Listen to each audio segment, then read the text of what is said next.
110 years, Rotary members have used their passion, energy, and intelligence to take action on sustainable projects. But I do have some questions. There are more questions than answers. Cayman Islands' foremost listeners participation program. Talk today. What's on your mind, Cayman? If you're ready to talk, we are ready to listen. Discussing current events and local news, community spotlights, hot topics, listener stories, cultural and historical discussions, environmental issues, fun and lighthearted topics, guest interviews. Cayman, basically anything you want to talk about, we are ready to listen. Here's your guest host.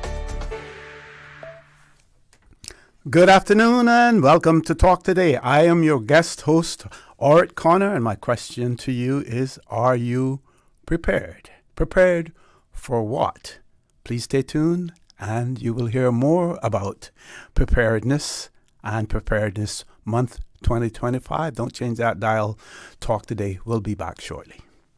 Talk Today is brought to you by Subway, open 24 hours in Countryside, Anderson Square in Georgetown, and Centennial Towers in West Bay. And by the Ministry of District Administration. Explore your history, explore your land, explore your sister islands. And Cayman Airways. Call them on 949-2311 to book your nonstop flights to Los Angeles and Panama. And Doctors Hospital. Peace of mind is important when life happens. Doctors Hospital, always there for you. Call 949-6066. Talk Today is also brought to you by Mike's Builders. Call 923-0706. Mike Builders. They make it happen. Talk Today is reminding you to avoid any statements or comments which are abusive, derogatory, malicious, or defamatory. Do not use indecent language or make any statement that is false or misleading. Call 1-800-534-8255, 949-6990. 949-8037 or WhatsApp us on 925-3261. And now, back to Talk Today. Good afternoon and welcome to Talk Today. I am your guest host, Orrett Connor, and we will be talking about Preparedness Month 2025. Of course, today is Friday, not Wednesday. No, the week's been long enough as it is. I don't want to go back a couple of days. It's Friday, the 23rd of May, and we're about a week away from hurricane season as well. So we'll be talking about Preparedness Month, which is a 6-week initiative to assist our communities with getting ready for the upcoming 2025 Atlantic hurricane season.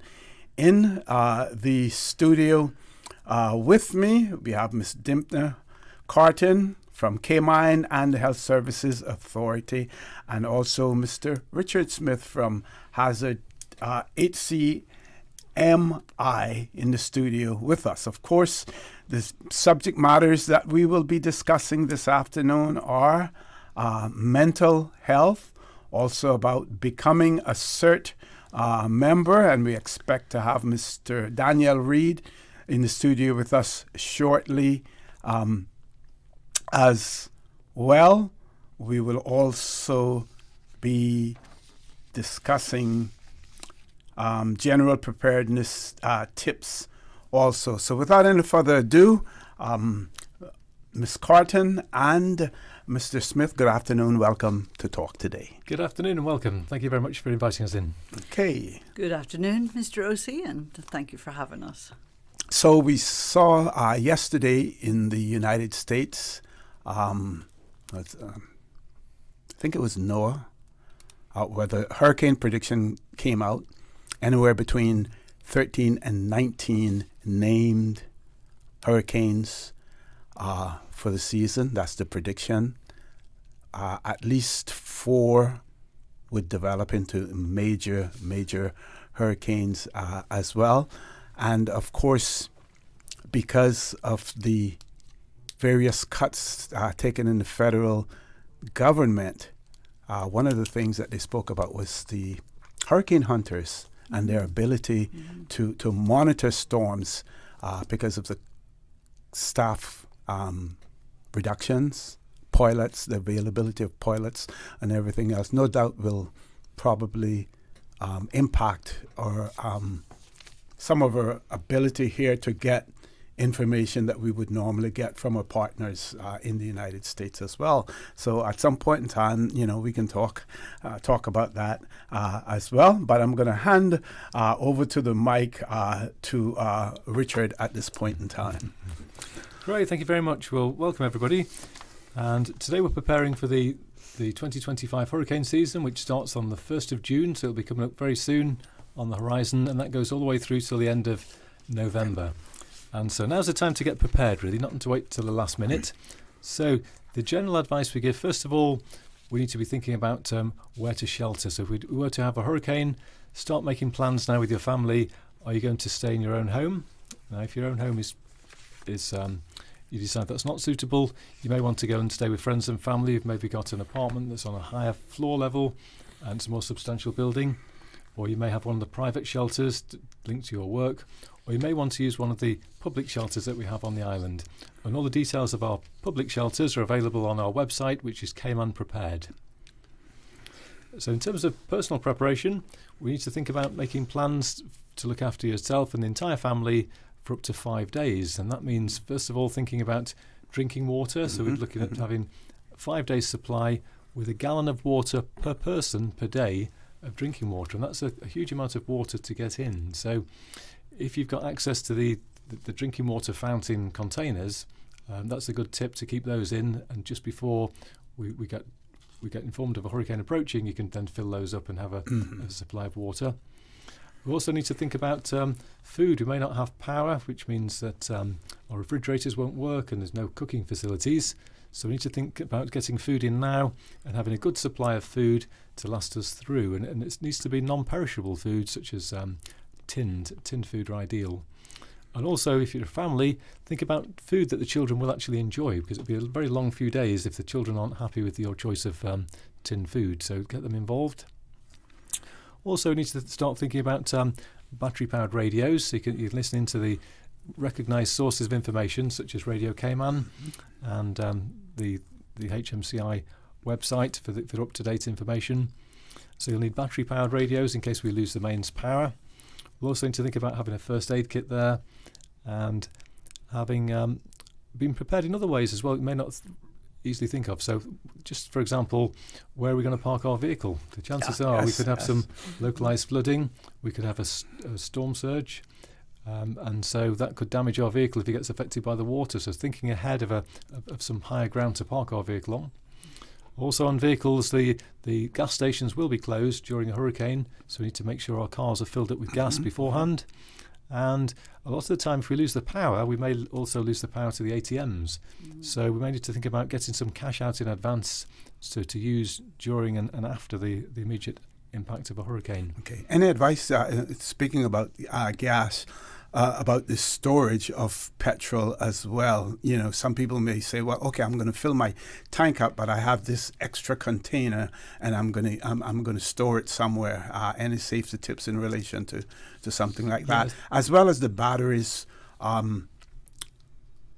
Sometimes, depending on the length of time that a battery has been in a device, they have a tendency to corrode as well. Yes. So the timing as to when you should actually put your those batteries in. Yeah, the timing is important, and so now's the time to check your torches and your hurricane lamps to make sure those batteries haven't deteriorated.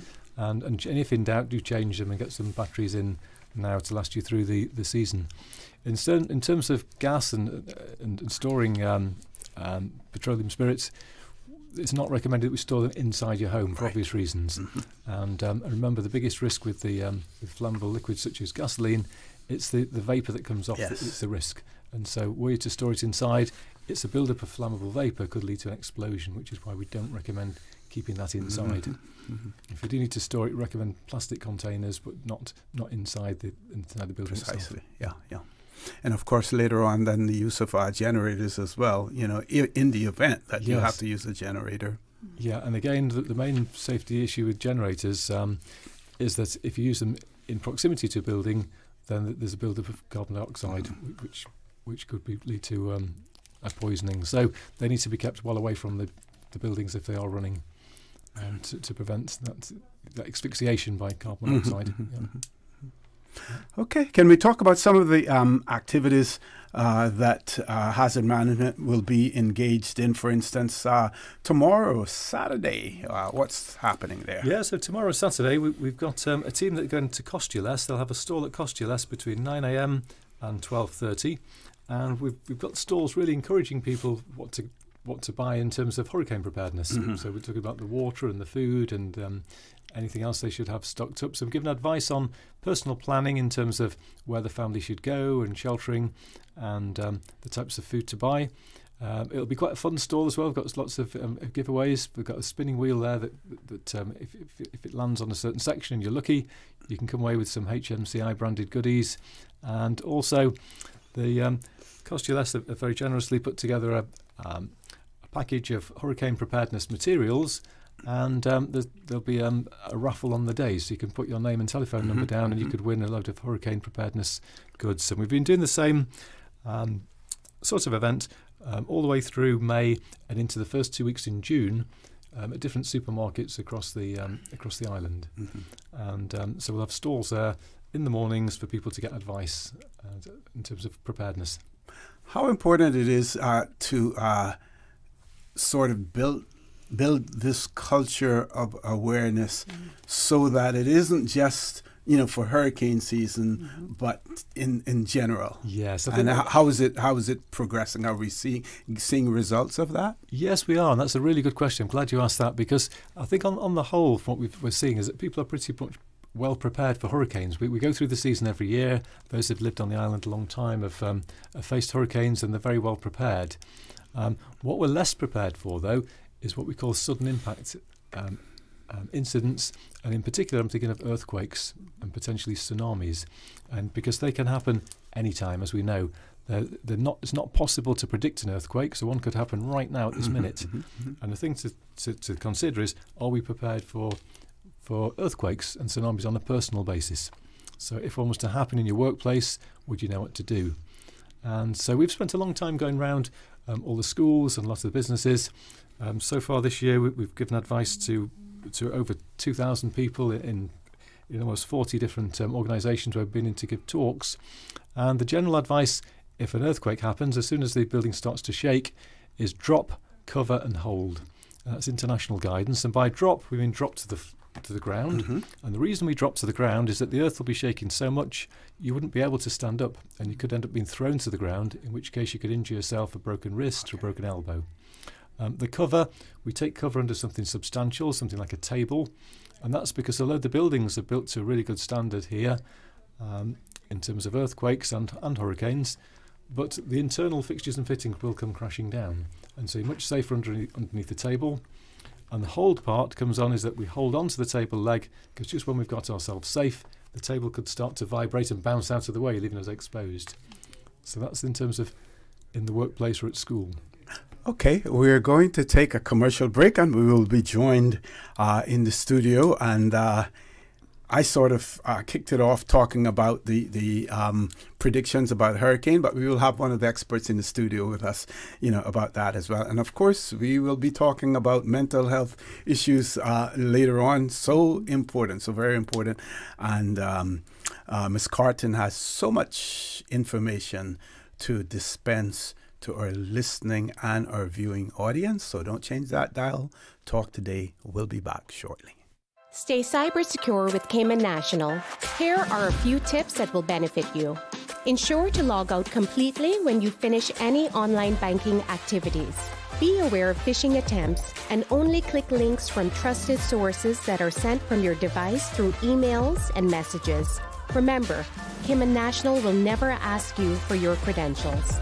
If you suspect a fraud attempt or that your account has been compromised, please immediately contact our customer support team at 949-8300.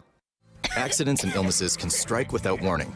Ouch! When it comes to urgent care, every second counts. At Doctors Hospital, we have a dedicated team of experienced doctors and nursing staff available to you 24 hours a day, 7 days a week. Don't waste time in an overcrowded emergency room when you need urgent care. Whether it's a broken bone, a severe infection, or a sudden illness, trust in Doctors Hospital's unwavering dedication to providing the best immediate care. For complete urgent care when you need it the most, choose Doctors Hospital, located in Georgetown, 16 Middle Road. Are you craving a Miami trip? Seats are on sale now to fly in June to Miami with Cayman Airways. But just like Conks do on a Sunday, they're going fast, so don't wait to book. Miami sale fares start from just $273 CI round trip, including taxes and fees. Some conditions apply, but hurry, this Miami airfare sale ends this Saturday, May 24th. Book on CaymanAirways.com, contact a travel agent, or call Cayman Airways reservations on 949-2311. See you on board in June to Miami. Wouldn't it have been grand if you had purchased land 30 years ago? It may not be 2020, but a perfect vision has never been more clear. Cayman Brac and Little Cayman, poised for growth with an eye on the future. Your land, your history, your future. Discover all that our sister islands have to offer. Looking for fresh, healthy food that's full of flavor? Then you've got to visit Kirk Market. Our dishes are made with fresh, high-quality ingredients. Enjoy vibrant mixed greens or satisfying pasta salads. Or try one of our delicious grill options like blackened chicken, spicy beef steak, or grilled salmon. Looking for something light and flavorful? We've got sushi rolls and poke bowls prepared daily. And don't forget to explore a hot bar or Billy Fresh salad at the salad bar. Stop by Kirk Market today for breakfast, lunch, or dinner and taste the difference. Eat well, live well with Kirk Market.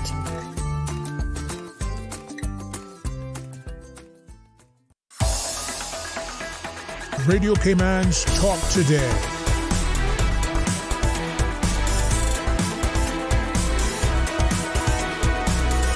What is on your mind, Cayman? Good afternoon and welcome back to Talk Today. I'm your guest host, Orrett Connor, and we're talking about Preparedness Month 2025.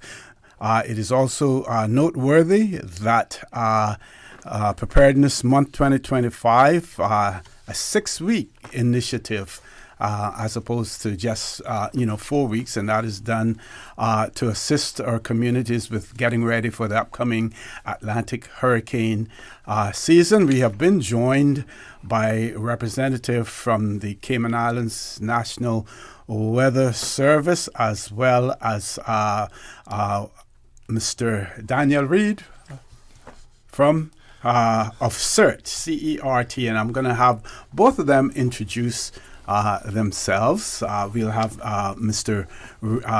Reid first, and then Mr. Forbes afterwards, and then he can get right into telling us about the predictions and the most recent news that we got from the United States in terms of the number of named hurricanes to be expected this season as well, somewhere between 13 and 19 storms as well. So, gentlemen, good afternoon. Welcome to Talk Today. Good afternoon, OC. Thanks for having me. Just a bit about CERT. CERT stands for Community Emergency Response Team. Mm-hmm. It's actually the volunteer disaster response organization that works under the auspices of HMCI, which is Hazard Management Cayman. We are actually deployed throughout the island, all 3 islands. We have sectored it up by districts, and then further from that, obviously, we have lead teams in the respective districts. So what we pretty much do is that before a hurricane is coming, we go, we make assessments in terms of who's vulnerable, who's infirm, and whatever, and we report that into HMCI. We make arrangements to get them into shelters and so on and so forth, and then we do assessments after the disaster itself.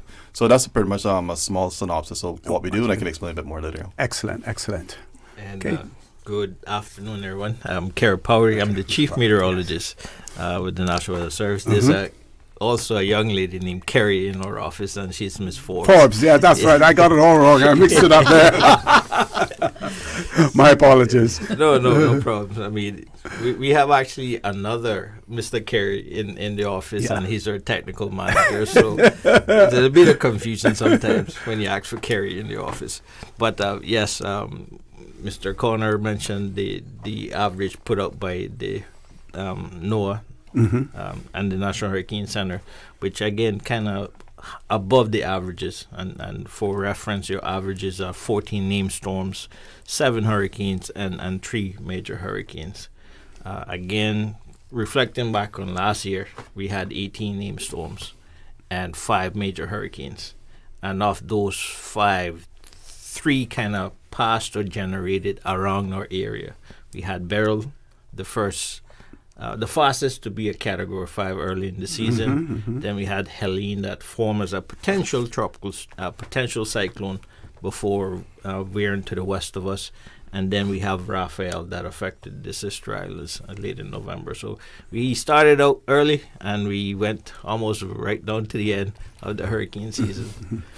And the Americans, they seem to think that their forecasting is becoming better and better. They said, last year's predictions came pretty close. So does that mean some improvement in the techniques that they're using as well as the data that they're able to collect that makes their predictions more and more accurate each season? It's a bit of both. And compared to globally other areas where tropical cyclones do occur, the Atlantic and the Eastern Pacific have the caveat of having the hurricane hunters fly in and actually give you drop sound data where they drop the instrument and it measures all the way to the bottom of the sea or the surface, and radar from the plane itself. So that additional information helps to make a more accurate forecast. So, Ms. Carton, we've been talking more, about events taking place, but there's a lot to the human element of it that we need to know about as well, which brings you into the conversation, and we want to reintroduce you as again from Caymind and the Health Services Authority. Let's talk about your role a little bit. Okay, so my role is I am the mental health emergency support team leader within the structure of hazard management and within the National Emergency Operations Centre. So for many years we know, and this is across the world, right, that we're great at making plans for our families, for physical needs, looking at the challenges, but we hadn't really addressed our mental health. So fortunately I was introduced as the mental health EST lead in January of 2020, in fact, and that was at the onset of the earthquake that happened in the Cayman Islands, right? That shook us all to the core, and so from that, then of course we went into COVID, right? And many people suffered emotionally and psychologically greatly during that time. And one of the things that we were able to do, and I'm pleased to say that it's still running to this very day, is that we were able to set up the Cayman Islands' first mental health helpline. Okay. Right? So we, at the time, because it was set up so fast, we set it up with trained professionals from across the islands, right? With colleagues at the counselling centre, with EAP, with my own colleagues at behavioural health, and some private colleagues as well, and Shannon Seymour. But it was always my plan that in time that we would run it with trained volunteers. Okay. And following a grant from R3 in March of 2023, we were able to do that. We were able to transition to Caymind, and we were able to utilise the Samaritan training, which is the Samaritans are a helpline across the world, but born out of the UK, born out of England, and fall onto the Befrienders Worldwide network. And they're a listening ear, they're a support service, they're a volunteer-led service. So we currently operate as Caymind from 6 p.m. until 11 p.m. Monday to Friday, right? And I just want to make it clear that we're not a hotline because we don't have the volunteers to run it 24/7. But, as I had a vision that this would be volunteer-led, and we're still going 5 years later, one day it will be a 24/7 line. And furthermore, all of our volunteers work full-time jobs. They have families, they have stresses, they have their own challenges, right? So it's a big ask. But in the event of a national emergency, whether it be a hurricane or an unprecedented event, Caymind would run concurrent with that event, and we would open up the line.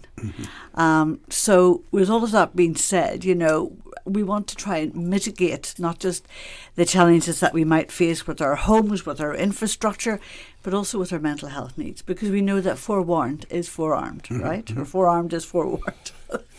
That's how it goes. So it's not about leaving things to the last minute. And there's a number of people that I would like to speak to. I mean, I see are you rushing to a break or? That's okay. We still have about a minute and a half. Go ahead. No? So the first thing I want to say is that nobody should be on their own during a hurricane, right? There's no room for superheroes during these times. And it's not necessarily that, that you may have a very safe environment. You may be hunkered down in a bunker somewhere. That's great. But medical emergencies still happen. And to remember that during, the height of a storm, emergency services will not be able to get you. It can be something as simple. You can slip, you can trip, you can fall.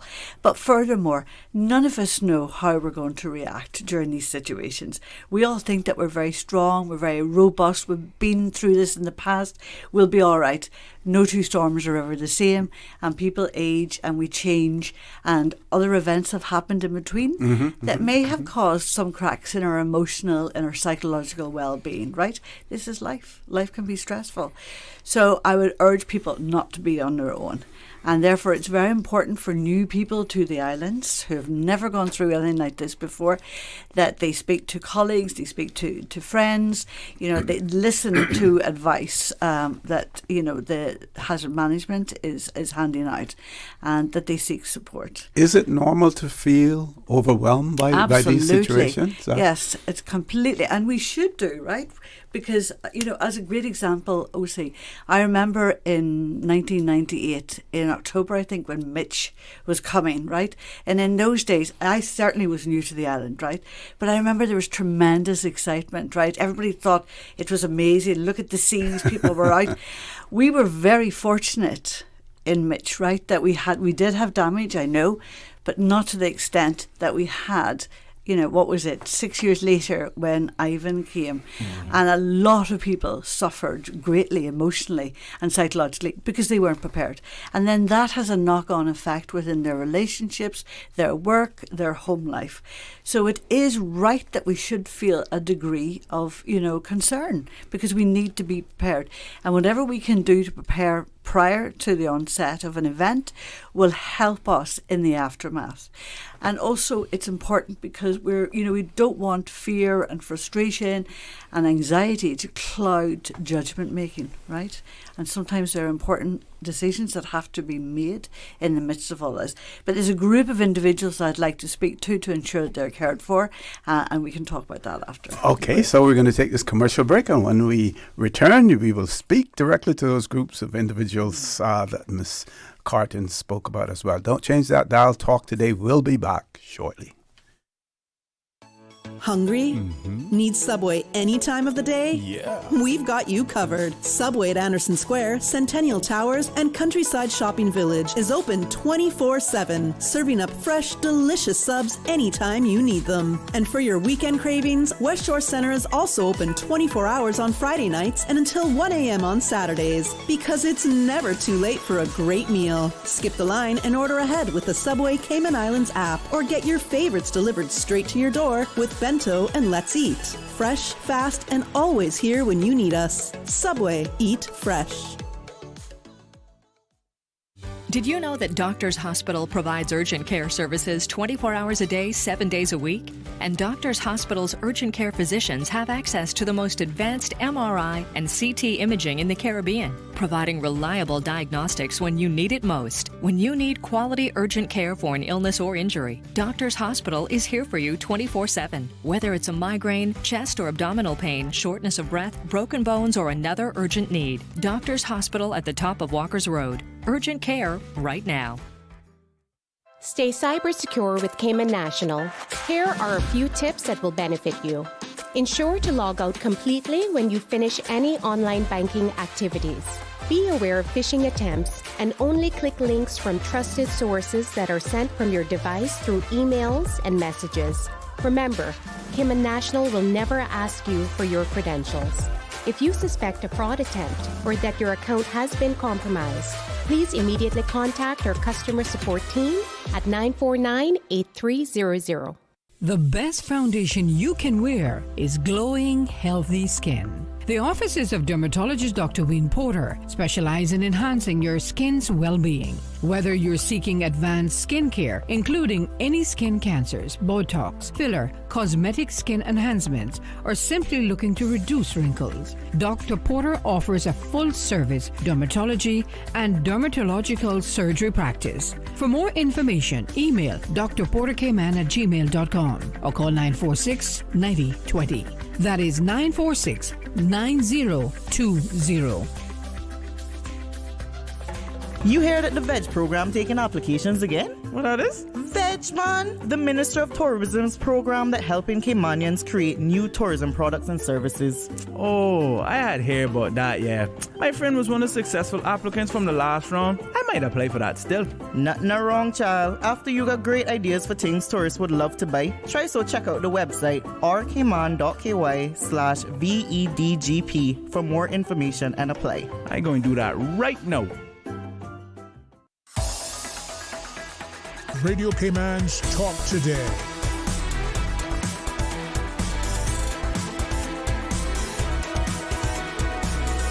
What is on your mind, Cayman? Good afternoon and welcome back to Talk Today. For those of you who are just joining us, we're talking about Hurricane Preparedness Month 2025. That conversation is taking place with Ms. Dympna Carton from Caymind and Health Services Authority, Mr. Daniel Reid of CERT, Mr. Richard Smith from Hazard Management Cayman, as well as Mr. Kerry Powery from the Cayman Islands Weather Service. So Ms. Carton has some groups that she wants to reach out to as well. And we also want you to talk about and you mentioned this earlier to a certain extent, know where to seek help from, and the support that can be offered to vulnerable groups and, those, who still need our care as well. Back over to you. So in respect to the groups of people who I'm particularly concerned about, so we know that there's new people to the islands, right, who have not gone through this. But, for our long-term residents, for, our older people, right, we need to ensure that they're not alone, right? And also for people that may be suffering from a neurocognitive disorder, like in the early stages of dementia or, a dementia, that, they are not alone with a helper at home. Because, this is going to be a very confusing time as it is for everyone, right? It's overstimulating, but the increased noise, the rain, if there's any changes within their own environment, can actually heighten their state and make it very uncomfortable for them. I want to remind the general public that we have a growing number of homeless people in the Cayman Islands. And they too need to be protected. Many of them, with their own emotional and psychological challenges.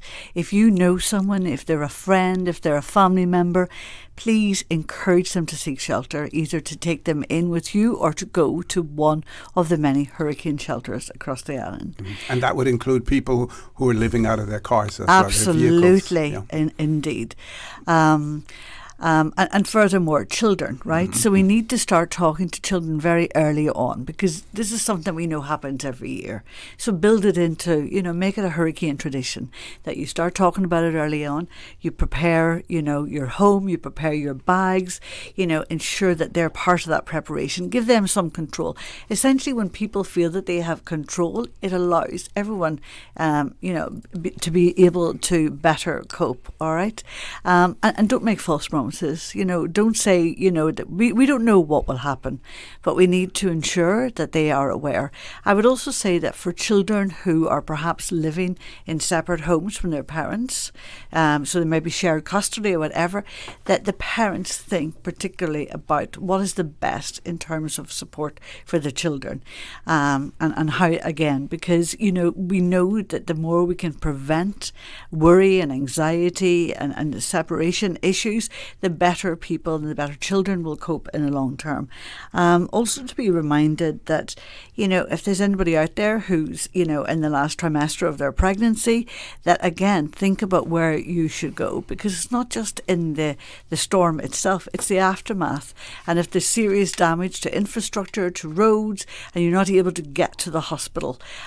So I would say that if anybody does, or if you're someone who has a chronic and enduring mental health problem and you feel that you're not comfortable at home, you feel that it's going to increase, your fears, then again, seek a shelter. But if you need to go to an emergency medical shelter, there are actually 7 of those across Grand Cayman, and there's one in Little Cayman and one on Cayman Brac as well. There's 9. And those have a whole team of medical professionals involved. And in particular, they also have a mental health professional.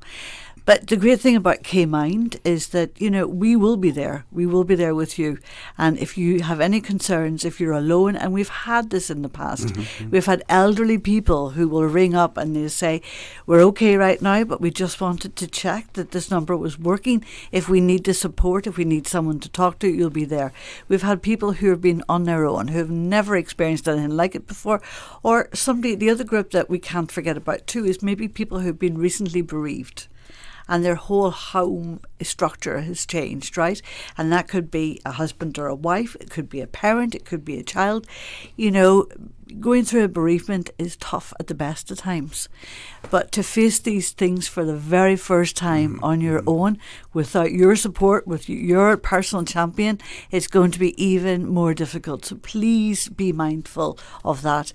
And, and if there's any doubt, just ring Caymind. We're there to offer listening support, encouragement. We also have a list of resources that we can share with people. But very often it's just people need the opportunity to talk, to get it off their chest. Because without good mental health, everything else will collapse, right? Yeah. Now, we've heard people remark about Radio Cayman, for instance, and, staying on air as long as they possibly can. The type of music that is played, the reassurances that are given, to the listening audience and everything else. How important is something like that? That is vital, and I'm so glad you mentioned it. I mean, Richard mentioned earlier about the importance of, staying up to date with relevant and good information. But it's also a fantastic resource. It's a fantastic distraction, and it's great entertainment, right? Because, you do run through the night, but not everybody has a radio. And we know that electricity will go down. Yes, electronics can pack up. So it's really important that you have a battery-powered radio and a good supply. And you can also get solar ones, or ones that you can wind up. I did have one of those, but I gave it to a patient actually, who in fact was homeless, and that provided them with a little solace, a little company. So it's really, really important, OC, that people have a radio. So get your radio; it's vital. Okay. In terms of availability of radios, any one particular source that we have, for things like that? Well, any of the hardware stores keep them well stocked up at this time of year. They're very aware that we need battery-powered radios. It's the old-fashioned battery-type ones that they have in stock. So all the hardware stores have those in, and we'll have stalls outside a lot of the hardware stores giving people advice in terms of the type of things they should be buying for their hurricane preparedness kits. In addition to the radios, we're thinking about torches, for example, because obviously. Yep, and flashlights for us. That's right. Yes. Some people don't recognize it as a torch, but we call them flashlights as well. So important, so important as well. Yeah. So we want to hear about CERT, but we have about 2 minutes before we go to our next break, and this will be good. You'll all be happy about this as well, even though, we rely on our commercials and everything else. But when we come back at 1 o'clock, we go until 1:30 without a commercial break. So, unless I interrupt you, you will have all of that time, to continue to talk as well. But I'm going to ask Mr. Reid, just, for 2 minutes, remind us what CERT is all about, and then we can talk, about the intricacies and, what you do and what people can do to join and things of that nature when we return at 1 o'clock. Yeah, just to talk about CERT a bit. Again, CERT is an acronym, stands for Community Emergency Response Team. We are the voluntary arm of the emergency response. We work under the auspices of hazard management. They have a responsibility for us. But we've kind of taken a life on our own in terms of organizing the program. We have, I think, close to over 200 volunteers across the 3 islands. We go through the process under hazard management to be properly trained up and first aid in terms of doing search and rescue, basic emergency management. And there's other opportunities we're looking at in terms of building capabilities for the teams. Like I said, we do assessments in terms of vulnerabilities for the respective districts, get a sense of who's the infirm, who's disabled, and we have a list of that. So when these, a hurricane is coming in, we can actually deploy our teams to check on these individuals, working with Dympna and also with hazard management, reporting up. We've had issues in the past. Obviously, you have older people who don't want to leave their homes, and we try to encourage them. Look, your home's probably not in the best position. You're here by yourself, and obviously the concerns that Dympna has, and we would prefer that you go to a shelter. But we can't force anybody, so we would log that and obviously report that up the chain. And obviously, we would monitor it during the storm, and if there's anything that we can do during it or after, we would kind of go and check on them. So after the storm itself, we were responsible for going out in the respective districts and respective areas to do damage assessments. And all of that is actually fed up into the hazard management system so they can get a sense. Because the reality is that we're the first boots on the ground after an incident. It could be a situation after a hurricane that there's cut off access for emergency services to Bordentown. But you have people that live in the district that can actually go out, have a look, see what's going on, start reporting that stuff in so they can get a sense of what is who's more vulnerable, where is the most damage, and then hazard management can coordinate the emergency response after that point. Excellent. So we're going to go to our headline news at 1 o'clock. When we return, we want to hear more about CERT and how people, those who have an interest in joining and in assisting, how they can go about doing that as well. Folks, Talk Today. We'll be back shortly. From Radio Cayman's newsroom, this is Headlines. Local, regional, international news. The headline news is brought to you by Kirk Market and Health Services Authority. I'm April Cummings with your latest headlines. A 28-year-old Georgetown man has been formally charged with murder in the death of Christopher Johnson, whose body was found on Middle Road in December 2024. The man was arrested on Wednesday as he returned to the Cayman Islands at Owen Roberts International Airport. In international headlines, U.S. President Donald Trump today threatened a 50% tax on all imports from the European Union, as well as a 25% tariff on Apple products, unless iPhones are made in America. The threats delivered over social media reflect Trump's ability to disrupt the global economy with a burst of typing, as well as the reality that his tariffs have yet to produce the trade deals he's seeking or the return of domestic manufacturing he promised voters.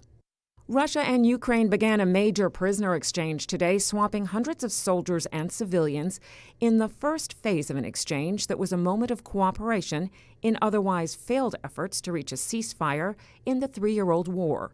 President Volodymyr Zelensky said the first phase of the exchange brought home 390 Ukrainians, including soldiers and civilians, with further releases expected over the weekend that would make it the largest swap of the war. Russia's defense ministry said it had received the same number from Ukraine. Those are your headlines. I'm April Cummings.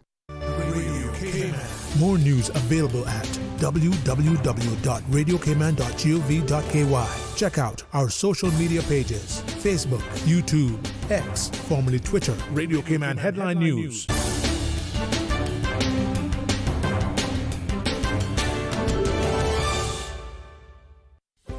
Do you have a healthcare question but not sure who to ask?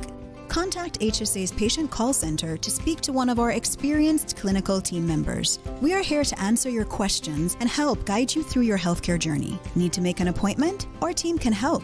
Contact HSA at 949-8600 or email info@hsa.ky. At HSA, we are committed to caring for you.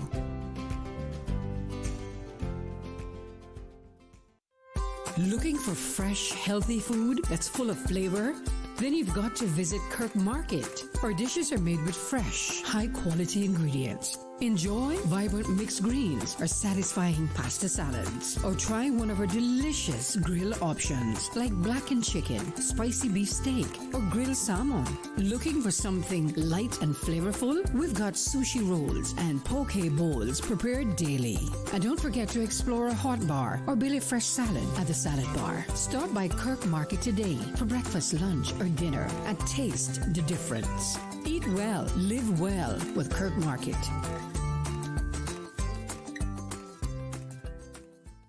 Reid Cayman is pleased to feature this special Sister Islands historical vignette brought to you by the Ministry of District Administration and Lands. Explore your history, explore your land, explore your Sister Islands.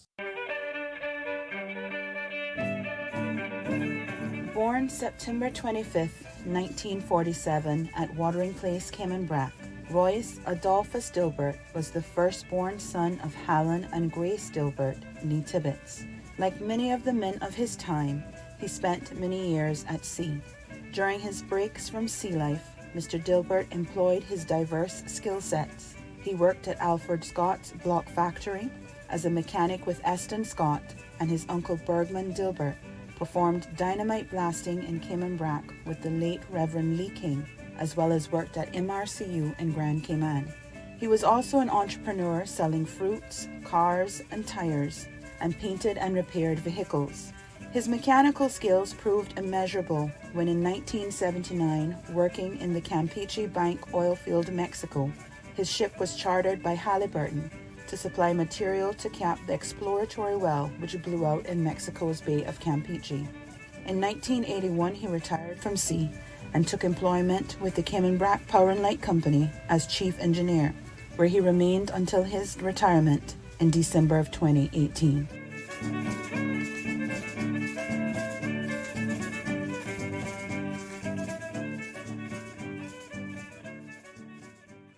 Reid Cayman is pleased to feature this special Sister Islands historical vignette brought to you by the Ministry of District Administration and Lands. Explore your history, explore your land, explore your Sister Islands.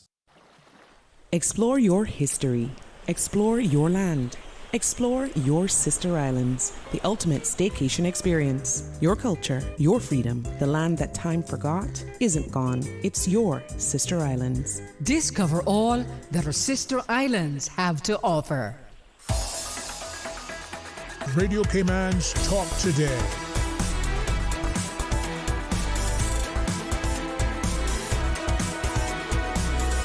What is on your mind, Cayman? Good afternoon and welcome back to Talk Today. We're talking about Hurricane Preparedness Month, and that conversation, before we went to our commercial break, the voice that you were hearing there was Mr. Daniel Reid talking about CERT. CERT, the acronym stands for Community Emergency Response Team. What do? They empower local communities, enhance resilience, strengthen community ties, and always looking for volunteers, I would imagine, as well. So back over to you, Mr. Reid. Yeah, just to expand on where we were at, we've gone through the exercise recently in terms of actually certifying some new certs, but that was a targeted approach because what we did, we took a look at the complement of certs that we had throughout the 3 islands and also the districts and how we had it sectored off, and then we determined where we had capacity issues. So Hazard Management was very instrumental helping us now in terms of identifying and really targeting volunteers in those areas and training them up. So we've done a good job now in terms of getting that buffer and from a capacity standpoint throughout the districts. What we've also done, we've brought in this year, I've been involved in CERT for probably over 6 years, and I've been on the NEOC CERT ESD lead for about 3 years. And I had some conversations with some of the CERT leads from the respective districts about, formalizing things a bit more. And we decided that we were going to put together a CERT council. Okay. So we put a council together now with all the leaders from the respective districts, and we're working very closely with Hazard Management, identifying, what additional training we could be doing. You're ahead of our politicians as far as the establishment of advisory district councils. They need to learn from you guys.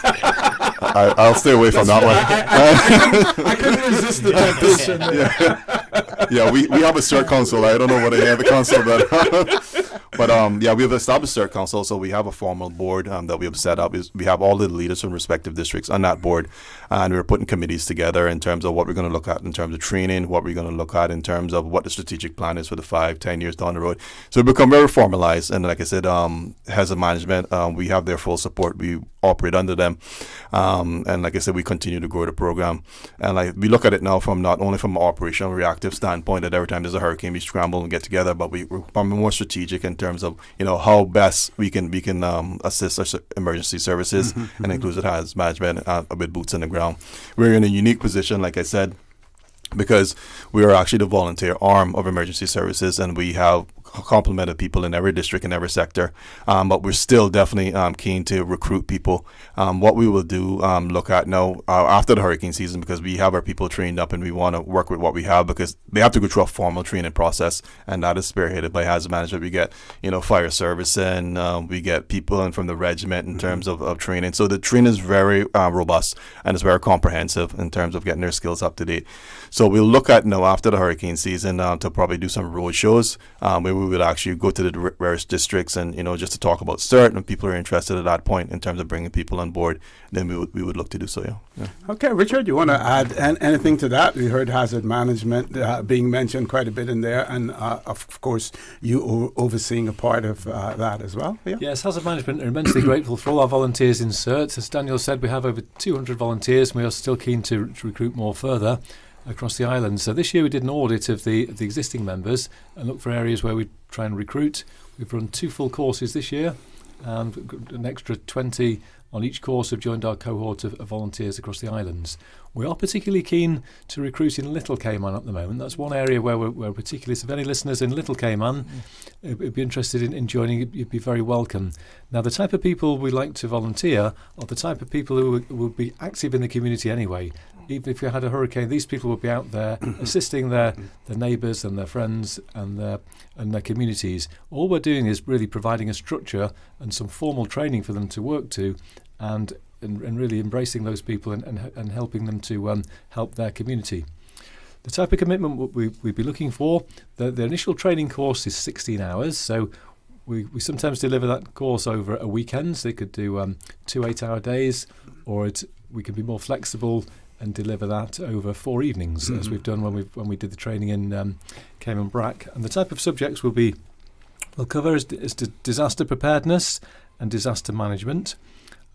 We run the exercises, we run the training jointly with Cayman Island Red Cross. They're our partners in delivering the training. And we cover vulnerability and capacity assessments, and that's when we encourage all the different groups of CERTs to go into their community and really identify vulnerable people before the actual disaster occurs, and that way they know that which ones will require assistance with boarding up the windows, for example, and helping to put the shutters up, or they might need some assistance in getting to one of the shelters on the island, and just someone to check on them during that. So if they know where they are beforehand, they've got the best local knowledge to be able to do that. They also carry out initial damage assessments on our behalf. So after the hurricane, for example, has passed by, we need to know which parts of the island have been damaged and which parts are intact. And it's really good to, as Daniel said, to have boots on the ground who can feed that information into the National Emergency Operations Centre.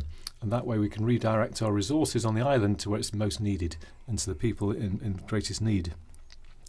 Dympna's very involved in our training, and she comes along and teaches in terms of stress management and psychological support, because obviously the CERT volunteers could be dealing with people who have been injured, or they've lost contact with the family members, or very distressed because they've lost possessions and property's been damaged. It's very upsetting circumstances. So Dympna teaches them what to expect in terms of looking after their own psychological welfare and those that she meets.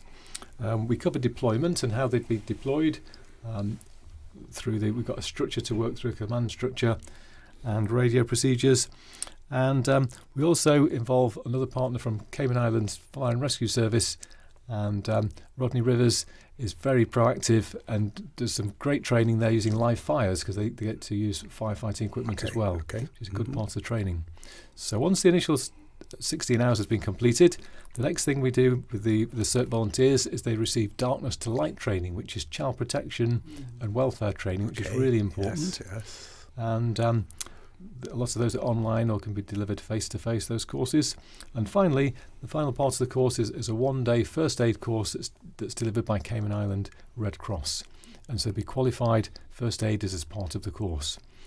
And so once they've completed all that, there'll be a graduation ceremony. So tomorrow, there'll be a graduation ceremony for those who completed the course in March. Okay, So they'll be coming to the government building at 3:30 tomorrow afternoon. There'll be about 19 people will be receiving their certificate to say they've successfully completed the course, that they're presented with a CERT T-shirt so we can identify them. And the teams also receive a backpack which has all the personal protective equipment in there and all the equipment that they'll need if they're deployed during an incident. Mm-hmm. What's the continuity rate in terms of people once they become a CERT member staying on? The length of time that people usually will stay on for? I would say probably over 50% really stay on board. Like I said, I've been involved in it over 6 years. One of the things that we discuss at the council from a retention standpoint is that we now actually have the council meet on a quarterly basis, and then we encourage the respective district leaders to actually meet on a monthly basis, and we also encourage them to do socials. And by and large, also the council will actually do 2 major socials for the year. So with the introduction of the council and the restructuring and what we're doing and formalizing things, CERT has become more like a family.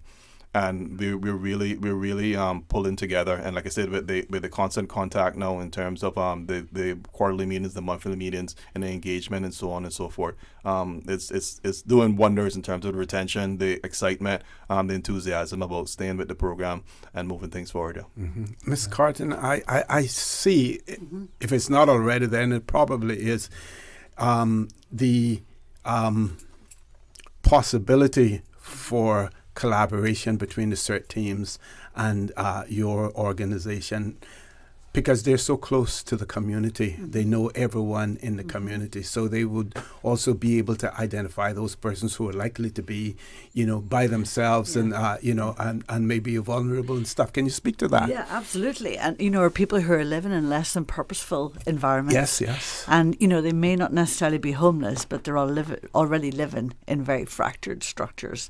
Some already without electricity and without water. So it's really fantastic that we have CERTs that are able to identify those individuals and encourage them, because as Daniel said, or I think it was Richard, that often people don't want to leave their homes because they think it's never going to happen to me. We'll be fine. We got through this in the past. But we don't know. None of us can read the future, as far as I'm aware, and we have not met anybody in Cayman who reads palms. So we it's really important that we are prepared, and particularly you mentioned like the darkness to light training, because of course many people have families with young children or even vulnerable adults. So being aware of those individuals and able to alert the structure of the National Emergency Operations Centre to enable them to get support, to enable them to get transport, to get to a shelter is truly vital. Yeah. Susan, did we have a caller? We do have a caller. Let's grab the phone lines. You may want to put your headphones on for everyone. Do we have headphones for everyone there? Yep. Okay. Caller, good afternoon. Welcome to Talk Today. Good afternoon, sir. Good afternoon, ma'am. How are you? The last time I had one, I stayed in a hotel that's not on the beach on West Bay Road, and they charged me $65 a night, which I thought was very good, and they offered a basic breakfast every morning. And I had to stay there for like 3 months because my house was so badly damaged, and I can't deal with the construction. My sinuses go crazy with the construction. So I was wondering if anything like that is coming our way or has come our way, if some of the hotels not directly on the beach could do that offer again. Okay. Anyone can answer that? More to do with housing, I guess. Part of the recovery plan we have in place is that we'll be dealing with very much with private sector partnerships post-incident to think about how we can help those who have been displaced by an event that we have. So the work will be in progress. We can't obviously talk about rates and promise a nice breakfast, as the caller mentioned there, but we'll try and look after everyone as best we can by engaging with all the hotels and the private sector. But you're saying this would be post as opposed to pre-hurricane events where you could make special arrangements so that the public would know that if you have to leave your home and not go to a shelter but go somewhere else, that here are the hotels that we have partnered with to help to accommodate you where you are likely to feel more safe. For instance, if a person is hesitant about being near the water, near the beach, which is kind of difficult in the Cayman Islands not to be. Yes, I mean that's why we have the public shelters. So we know those shelters are our safe place, and we have trained shelter management staff that look after people there. All the locations of the shelters are available on our website, Caymind Prepared, and that's certainly where people need to be during the incident. And it's really post-incident that if anyone does need to be looking for longer-term accommodation, that's where the private sector really step up and provide those. And the main reason being that obviously all those hotel workers will need to be sheltering themselves, so there won't be anyone there during the incident because they'll be in a place of safety themselves. Point well taken. Caller, are you still there?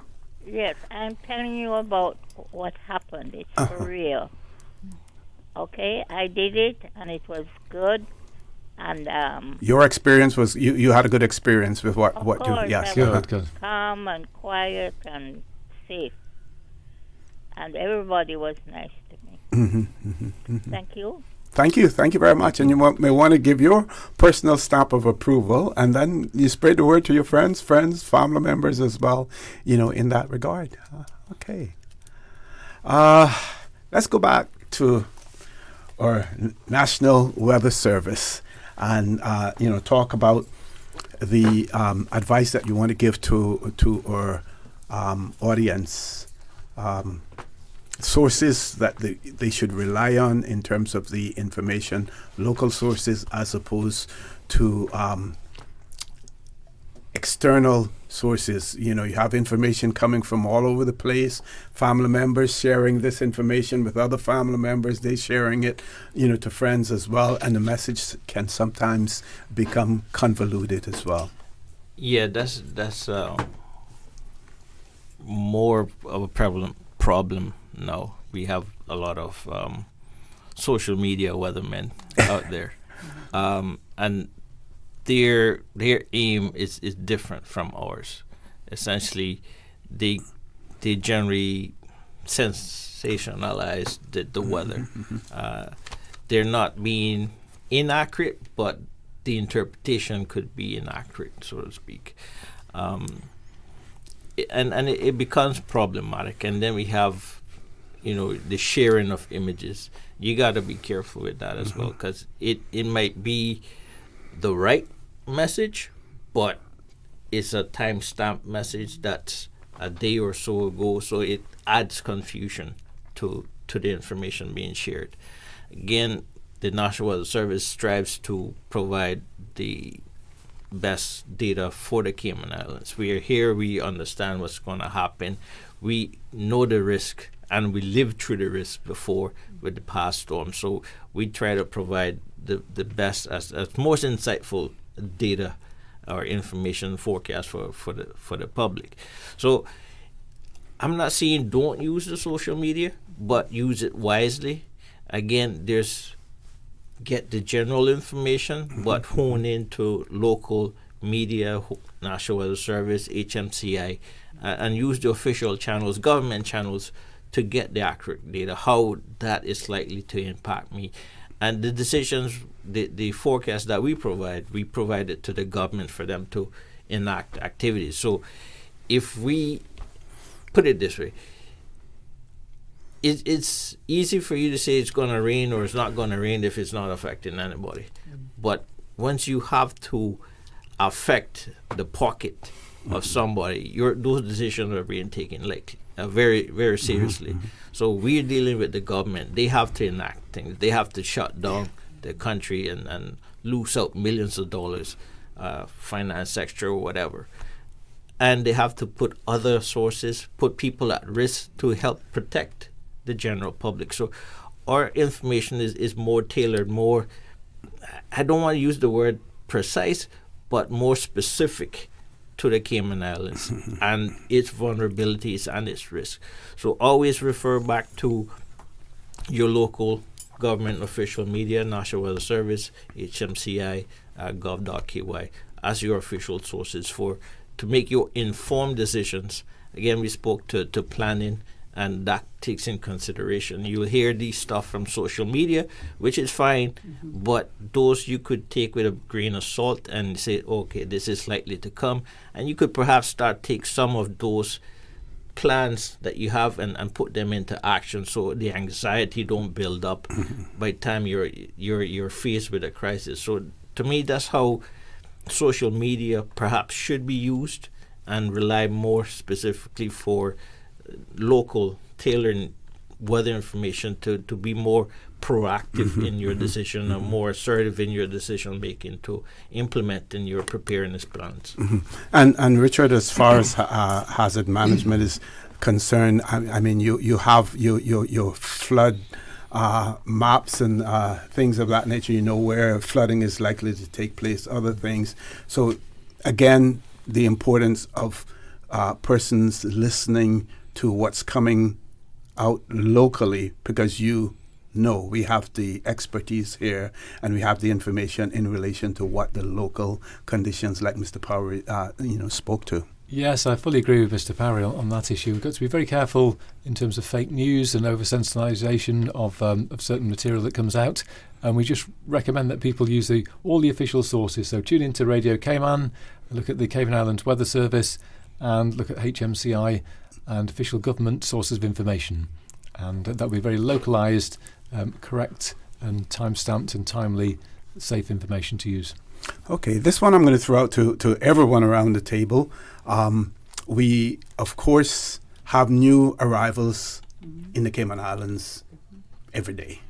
Some may come as tourists and only here for a period of time, and we have our protocols in place with the hotels and everything else in terms of what is done during the hurricane, what is to be done. But we also have persons who take up long-term residence in the Cayman Islands, let's say on work permits, usually for a year or 2 years, at one time. Some say when they come with no intentions of leaving, as well. Well, that's a story for another day.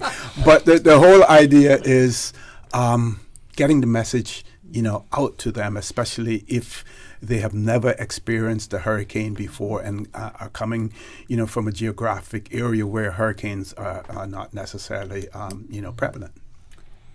Yes. Anyone want to take it on? Well, it's a very timely question, actually. I've come to the studio directly from a presentation we've just been giving to an organisation, and I'd say about 50% of the staff there were new arrivals on the island, and they've arrived since the previous hurricane season. So we got some wide eyes today when we're explaining the safety messages. And what we want to do is obviously prepare for the worst and hope for the best. So we say we don't want to frighten them or frighten anybody, but we need to give them a realistic picture of what to expect during a hurricane. Most people on the island are fairly robust in terms of the hurricane procedures and planning. What we're less well prepared for tends to be sudden onset incidents such as earthquakes and tsunamis.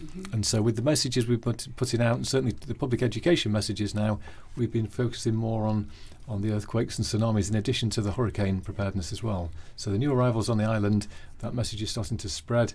And we would encourage everyone to, especially if you're new on the island, to go onto our website, which is Cayman Prepared. We've got some very good advice there if you are new to the island on preparing for the hurricane season. And what we'd encourage you to do is download an app on your phone known as the National Emergency Notification System. All the details are on our website. And this is an app on your phone. If we do have a disaster or a sudden onset one, such as an earthquake warning or a tsunami warning or a hurricane warning, you'll be the first to know through the app on your phone.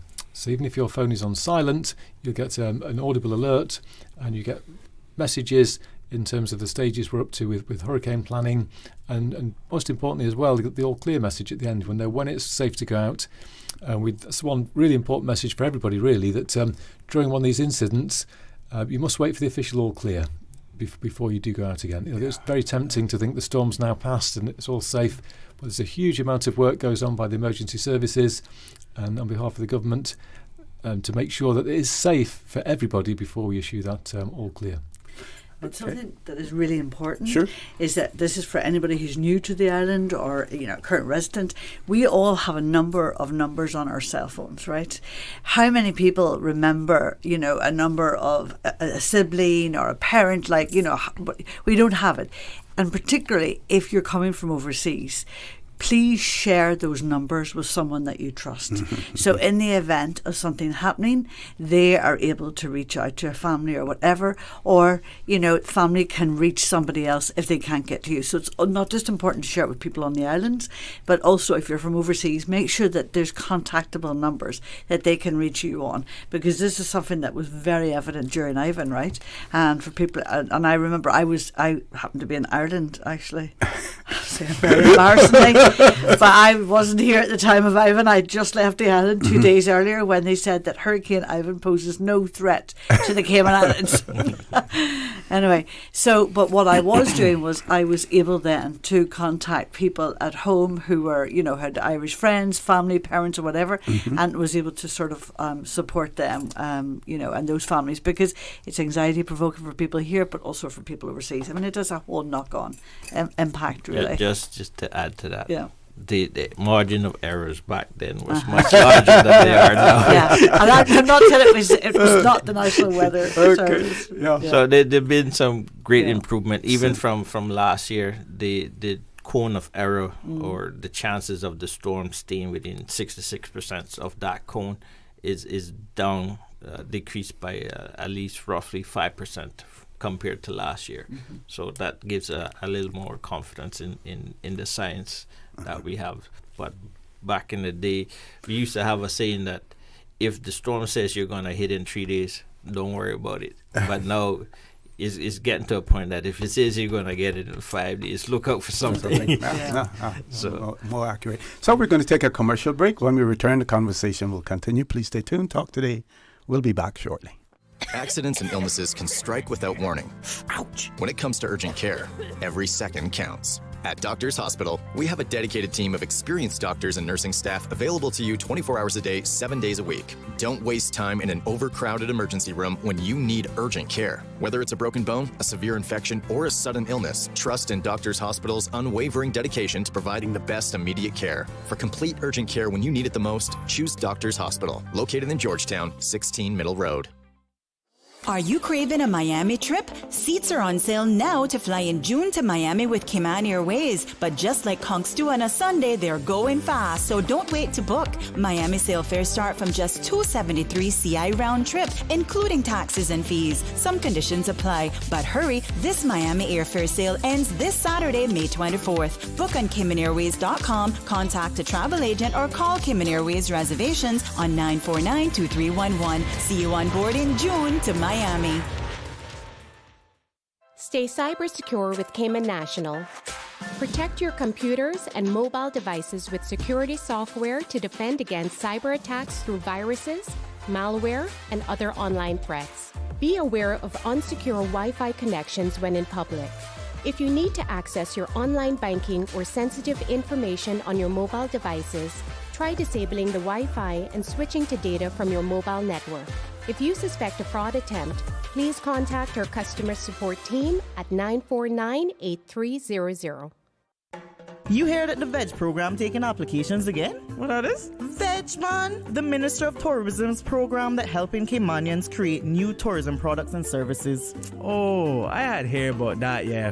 My friend was one of the successful applicants from the last round. I might apply for that still. Nothing wrong, child. After you got great ideas for things tourists would love to buy, check out the website rcayman.ky/VEDGP for more information and apply. I'm going to do that right now.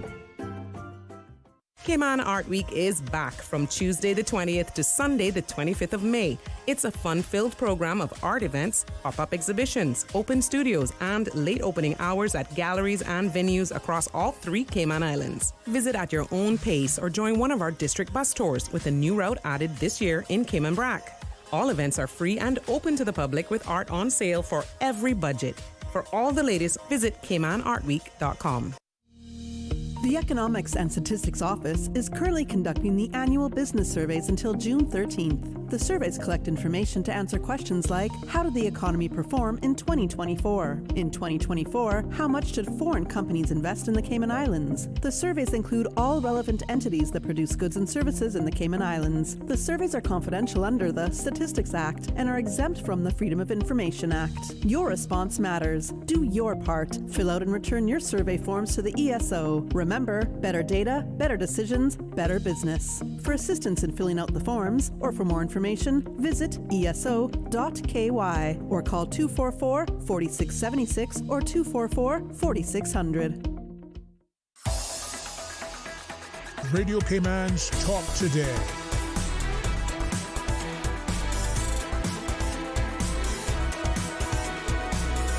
What is on your mind, Cayman?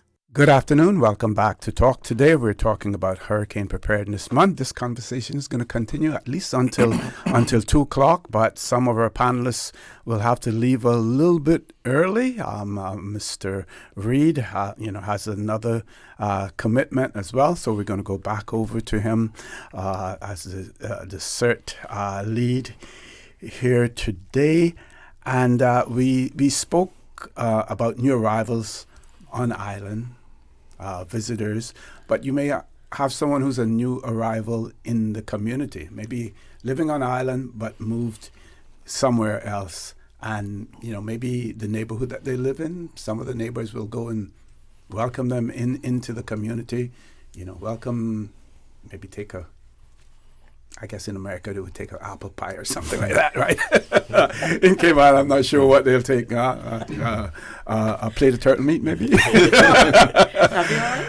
the whole idea is to get, knowing your neighbor, knowing your neighborhood as well. How important is that? No, that is a very pointed question, OC.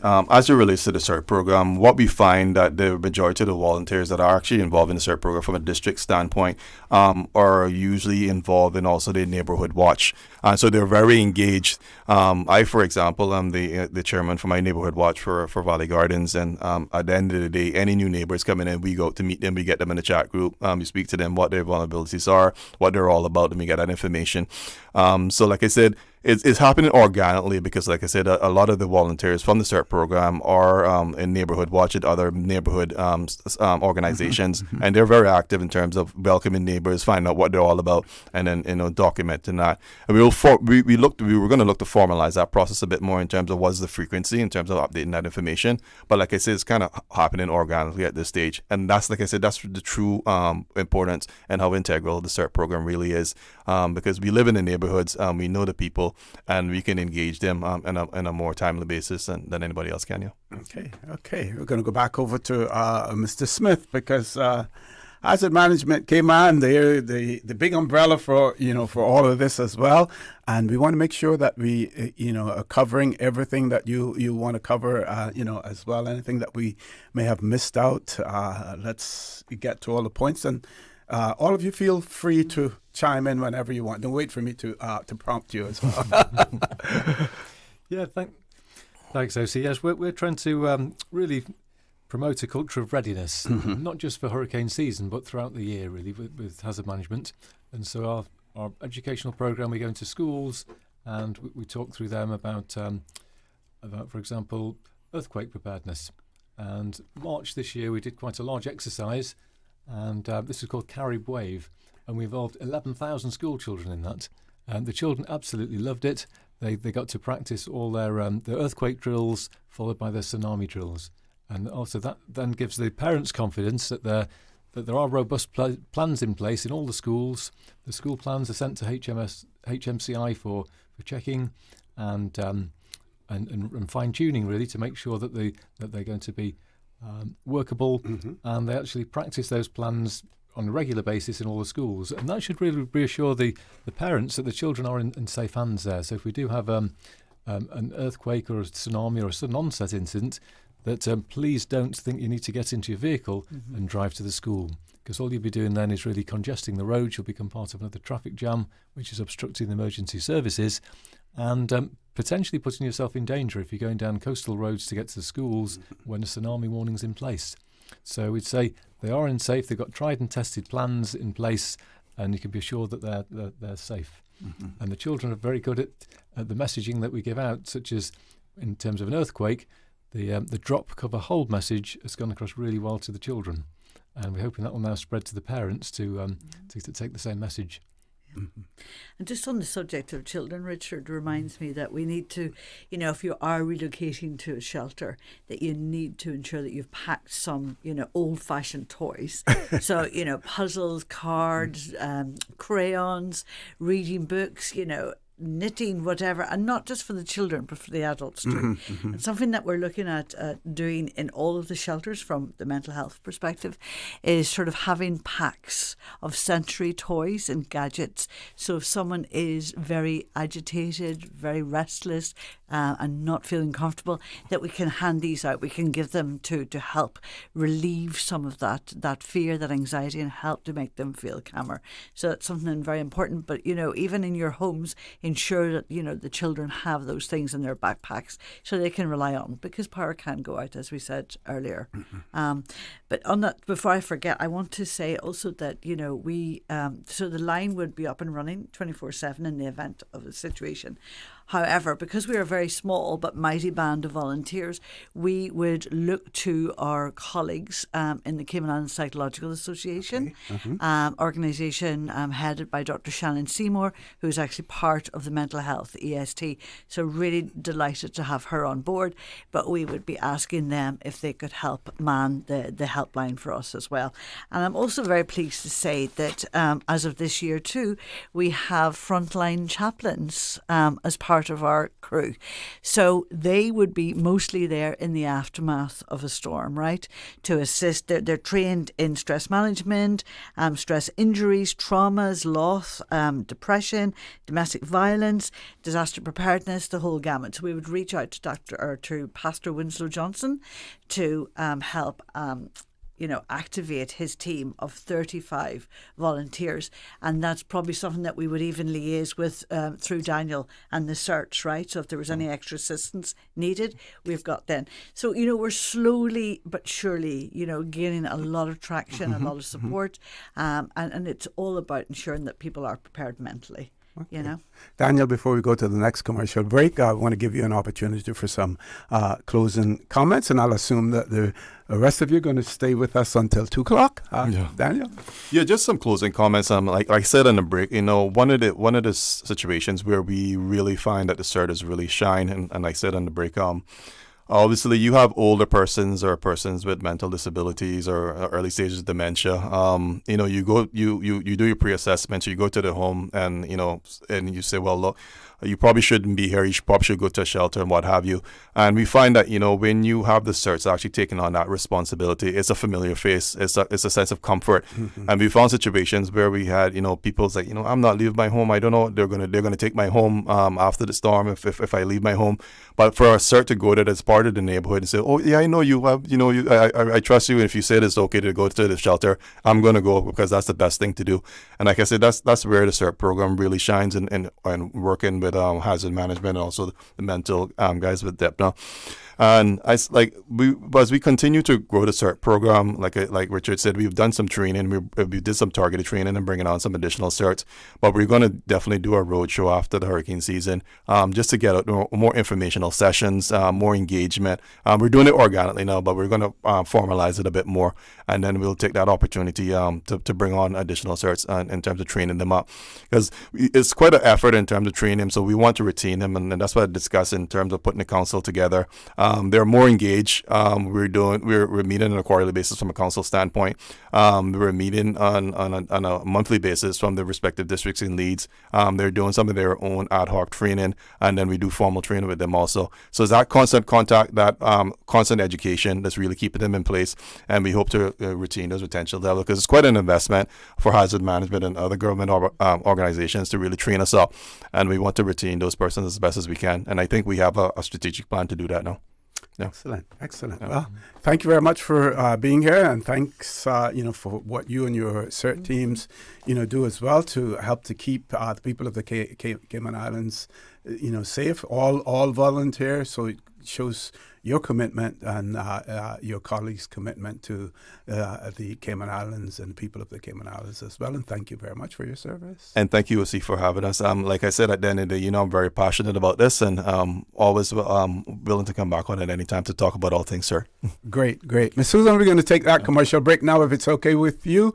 And when we return, we will continue the conversation.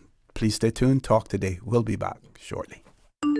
Did you know ordering your favorite sandwich from Subway just got easier?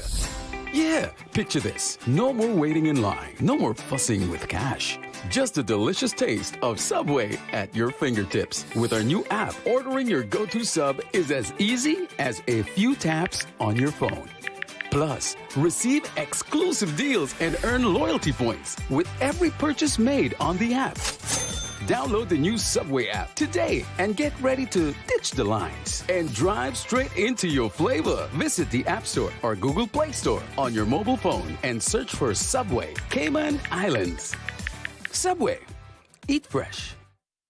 Did you know that Doctors Hospital provides urgent care services 24 hours a day, 7 days a week? And Doctors Hospital's urgent care physicians have access to the most advanced MRI and CT imaging in the Caribbean, providing reliable diagnostics when you need it most. When you need quality urgent care for an illness or injury, Doctors Hospital is here for you 24/7. Whether it's a migraine, chest or abdominal pain, shortness of breath, broken bones, or another urgent need, Doctors Hospital at the top of Walker's Road. Urgent care right now. Are you craving a Miami trip? Seats are on sale now to fly in June to Miami with Cayman Airways. But just like Conks do on a Sunday, they're going fast, so don't wait to book. Miami sale fares start from just $273 CI round trip, including taxes and fees. Some conditions apply. But hurry, this Miami airfare sale ends this Saturday, May 24th. Book on CaymanAirways.com, contact a travel agent, or call Cayman Airways reservations on 949-2311. See you on board in June to Miami. Freedom, Cayman Brack. Freedom, Little Cayman. Soft breezes, blue waters, no traffic. Unwind and rejuvenate your mind, body, and soul. Sister Island Staycations, a taste of freedom. Discover all that our sister islands have to offer. Cayman Art Week is back from Tuesday the 20th to Sunday the 25th of May. It's a fun-filled program of art events, pop-up exhibitions, open studios, and late opening hours at galleries and venues across all 3 Cayman Islands. Visit at your own pace or join one of our district bus tours with a new route added this year in Cayman Brack. All events are free and open to the public with art on sale for every budget. For all the latest, visit CaymanArtWeek.com. Attention Northside and East End residents. The Department of Environmental Health Northside and East End Bulk Waste Collection will take place between May 26th to 30th. This bulk waste collection will replace the traditional year-end collection. Household appliances, furniture, and other items too large to be handled by the weekly DEH collection crews should be placed by the roadside, where it's easily accessible to the DEH's collection crews. Metals and vegetation should also be separated from other bulk items. Do not obstruct the roadway or storm drains, or place tires, construction, and demolition waste, hazardous materials, or electronics. For more information on the North Side and East End bulk waste collection from May 26th to 30th, please contact the DEH's Solid Waste Management Section at 949-6696. Radio Cayman's Talk Today.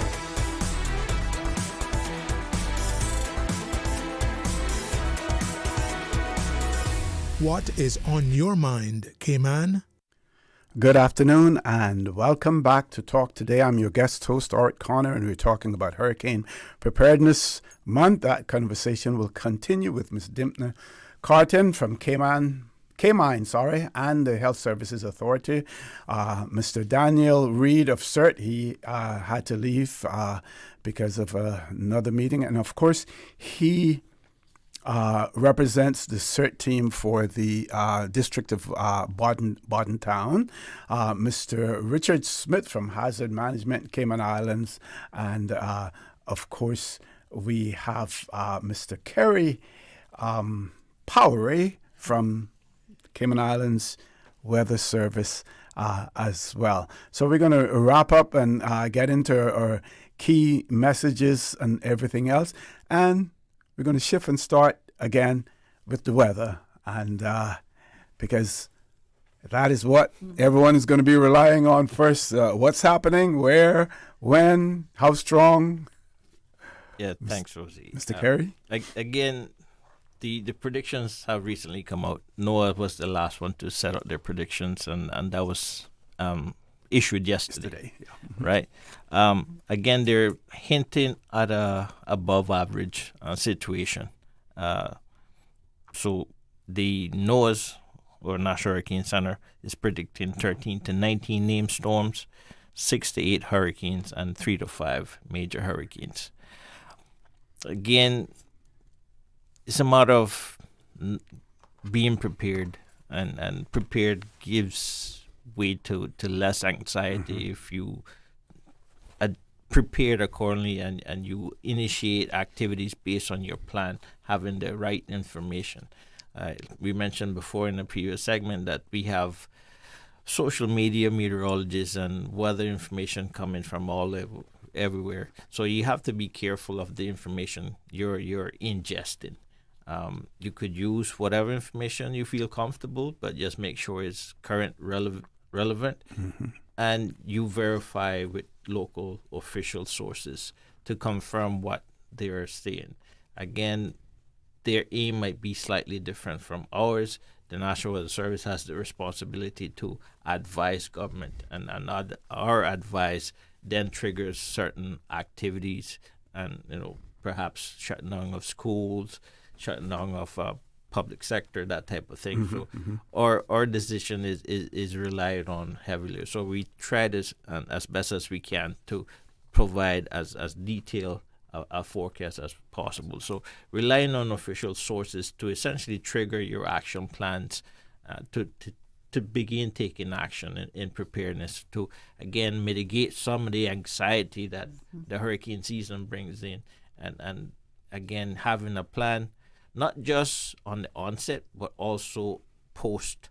Because, again, I think some of that it's still problematic. We're still working. We're good at preparedness, but not so much on the back end at perhaps the recovery plans, and because that could be, you just move one branch out of your road and you're fine, or it could be like the experience of Ivan, with some areas spending almost 3-4 months without electricity. So you have to be prepared to pivot, if you will, based on the situation that you're occur. Again, for those that been here before, don't rely on past experience. As mentioned before, every storm is different, and just development on the islands is booming. So where water used to run off to and flood and keep your property dry, now there's a 3-story or 5-story building there, so water has to find somewhere else to seep to. So this changes. You have to analyze your own risk and plan accordingly. Okay. And Ms. Carton, there are stresses involved in every situation, but there are ways to reduce those stresses as well. And also there are people and organizations there to assist you. Absolutely. So, as I like to say, we can't change the weather, but we can change how we prepare for serious weather events, right? And, it's not just about taking care of our homes, it's about taking care of our minds. It's being mindful of vulnerable people within our communities, of new people to the community, and maybe someone who is sick at home and not well. Do you want to stay at home? I think not. You want to ensure that you go somewhere where you have support. There is comfort and there is safety in numbers, and you have the support. And what we know is that when people plan and have a sense of control over these situations, that, it mitigates, it reduces the risks of developing perhaps an anxiety, a depression, some psychological issues, and it also builds resilience, it builds strength, so we need to look back on, how we've coped with situations in the past, what our strengths were, what our resources were, but we don't want to live with regret and saying, I should have done this, I should have thought of that person and I didn't, or, I could have done more. Think about these things now. And certainly, whilst I'm not here representing HSA today, but in my day job as a community psychiatric nurse, it is a conversation that I have now with all of my patients. I ask them, where are you going? Have you thought about how you will manage, how you will cope, in the event of a hurricane happening? I ask you to please think about that. And it's the same with everybody that I come in contact with. Start having the conversations, particularly with the young, particularly with children. The more real and honest we can be about these things, absolutely.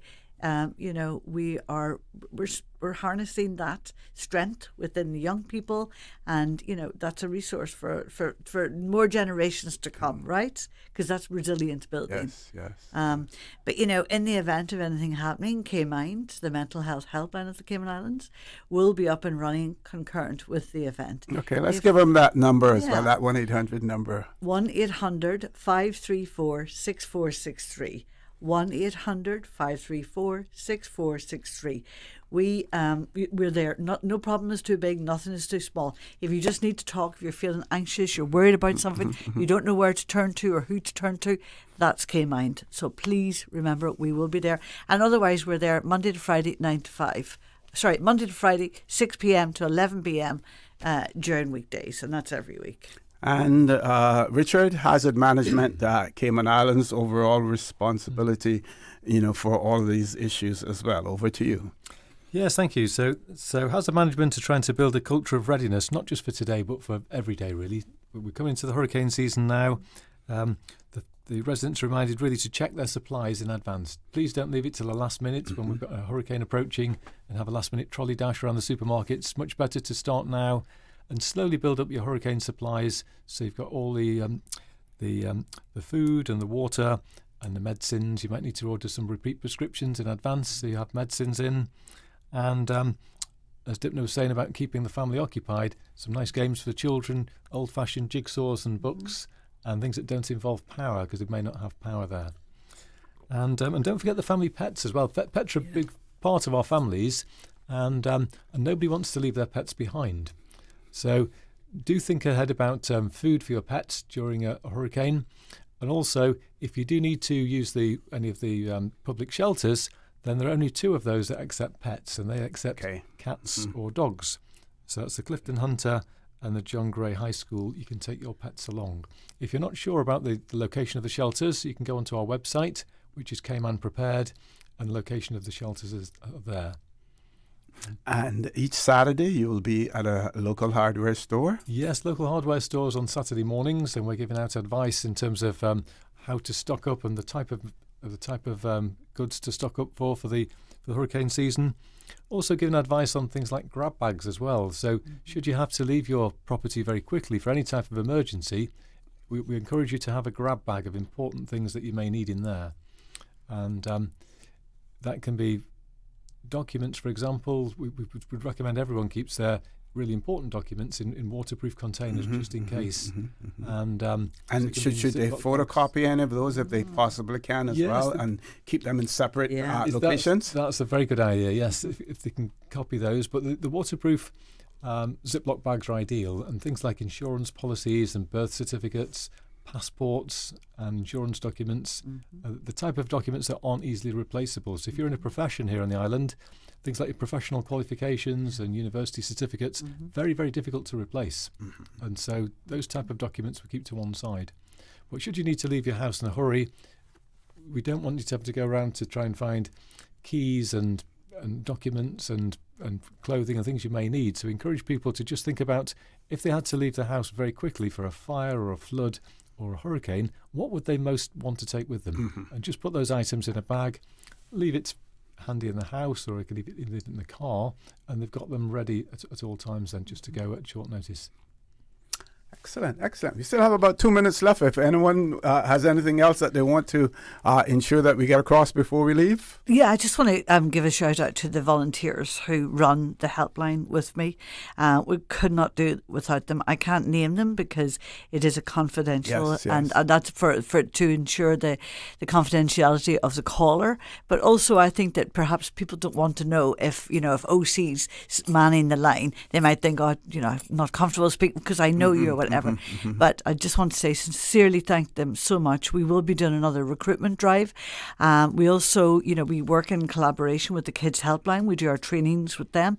So I want to thank the Kids Helpline, Alex Panton Foundation, for being such a great partner with us and such a great little brother and sister to Caymind. And what are you looking for in terms of volunteers? What are some of the attributes that they would bring with them? Someone who's a good listener by nature, right? Someone who's not going to talk over people. Someone who's sincere. Someone who has integrity. Someone who has a genuine interest in people.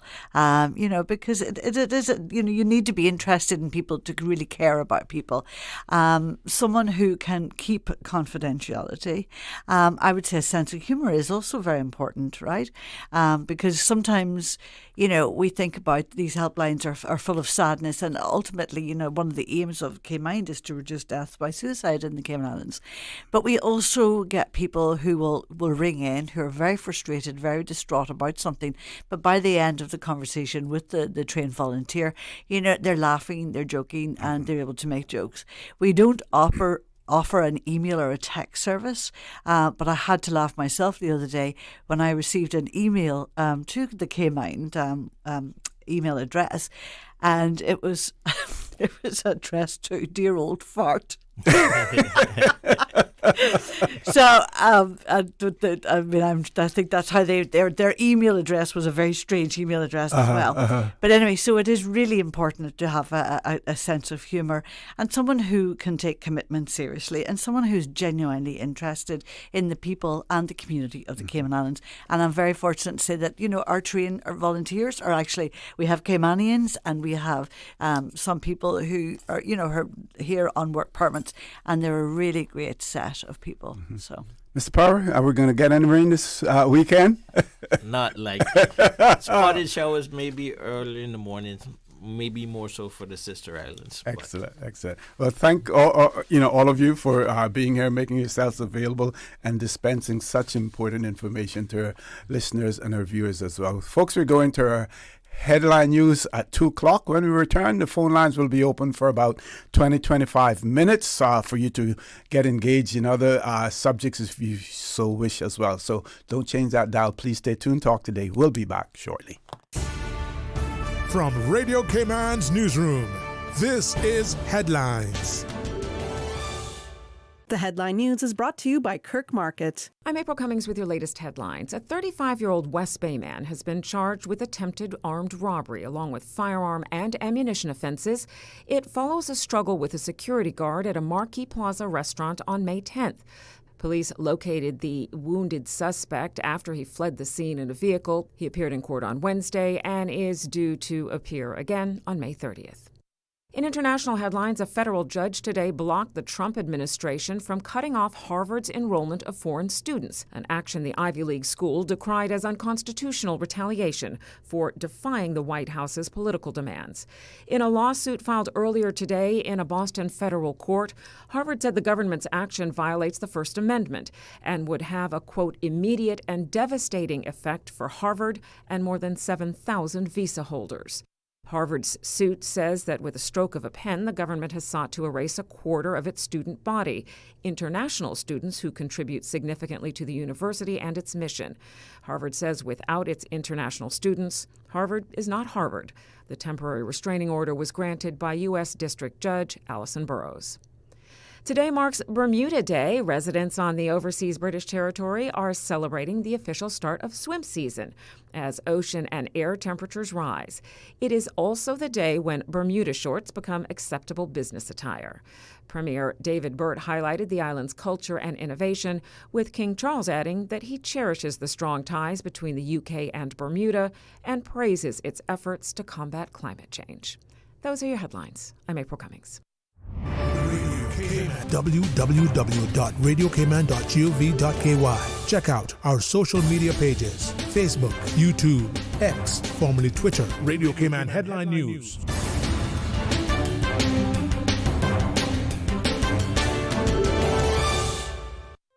Looking for fresh, healthy food that's full of flavor? Then you've got to visit Kirk Market. Our dishes are made with fresh, high-quality ingredients. Enjoy vibrant mixed greens or satisfying pasta salads. Or try one of our delicious grill options like blackened chicken, spicy beef steak, or grilled salmon. Looking for something light and flavorful? We've got sushi rolls and poke bowls prepared daily. And don't forget to explore a hot bar or belly fresh salad at the salad bar. Stop by Kirk Market today for breakfast, lunch, or dinner and taste the difference. Eat well, live well with Kirk Market.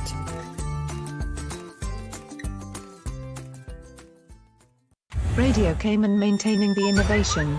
On a daily basis, making it easy to connect with you, our listeners. Add us to WhatsApp today, 925-3261. That's 925-3261. Radio Cayman. Send a text or voice note. Message us at 925-3261 on WhatsApp today and get active with Radio Cayman. Radio Cayman, the voice of the Cayman Islands. Radio Cayman, maintaining the innovation. Radio Cayman's Talk Today.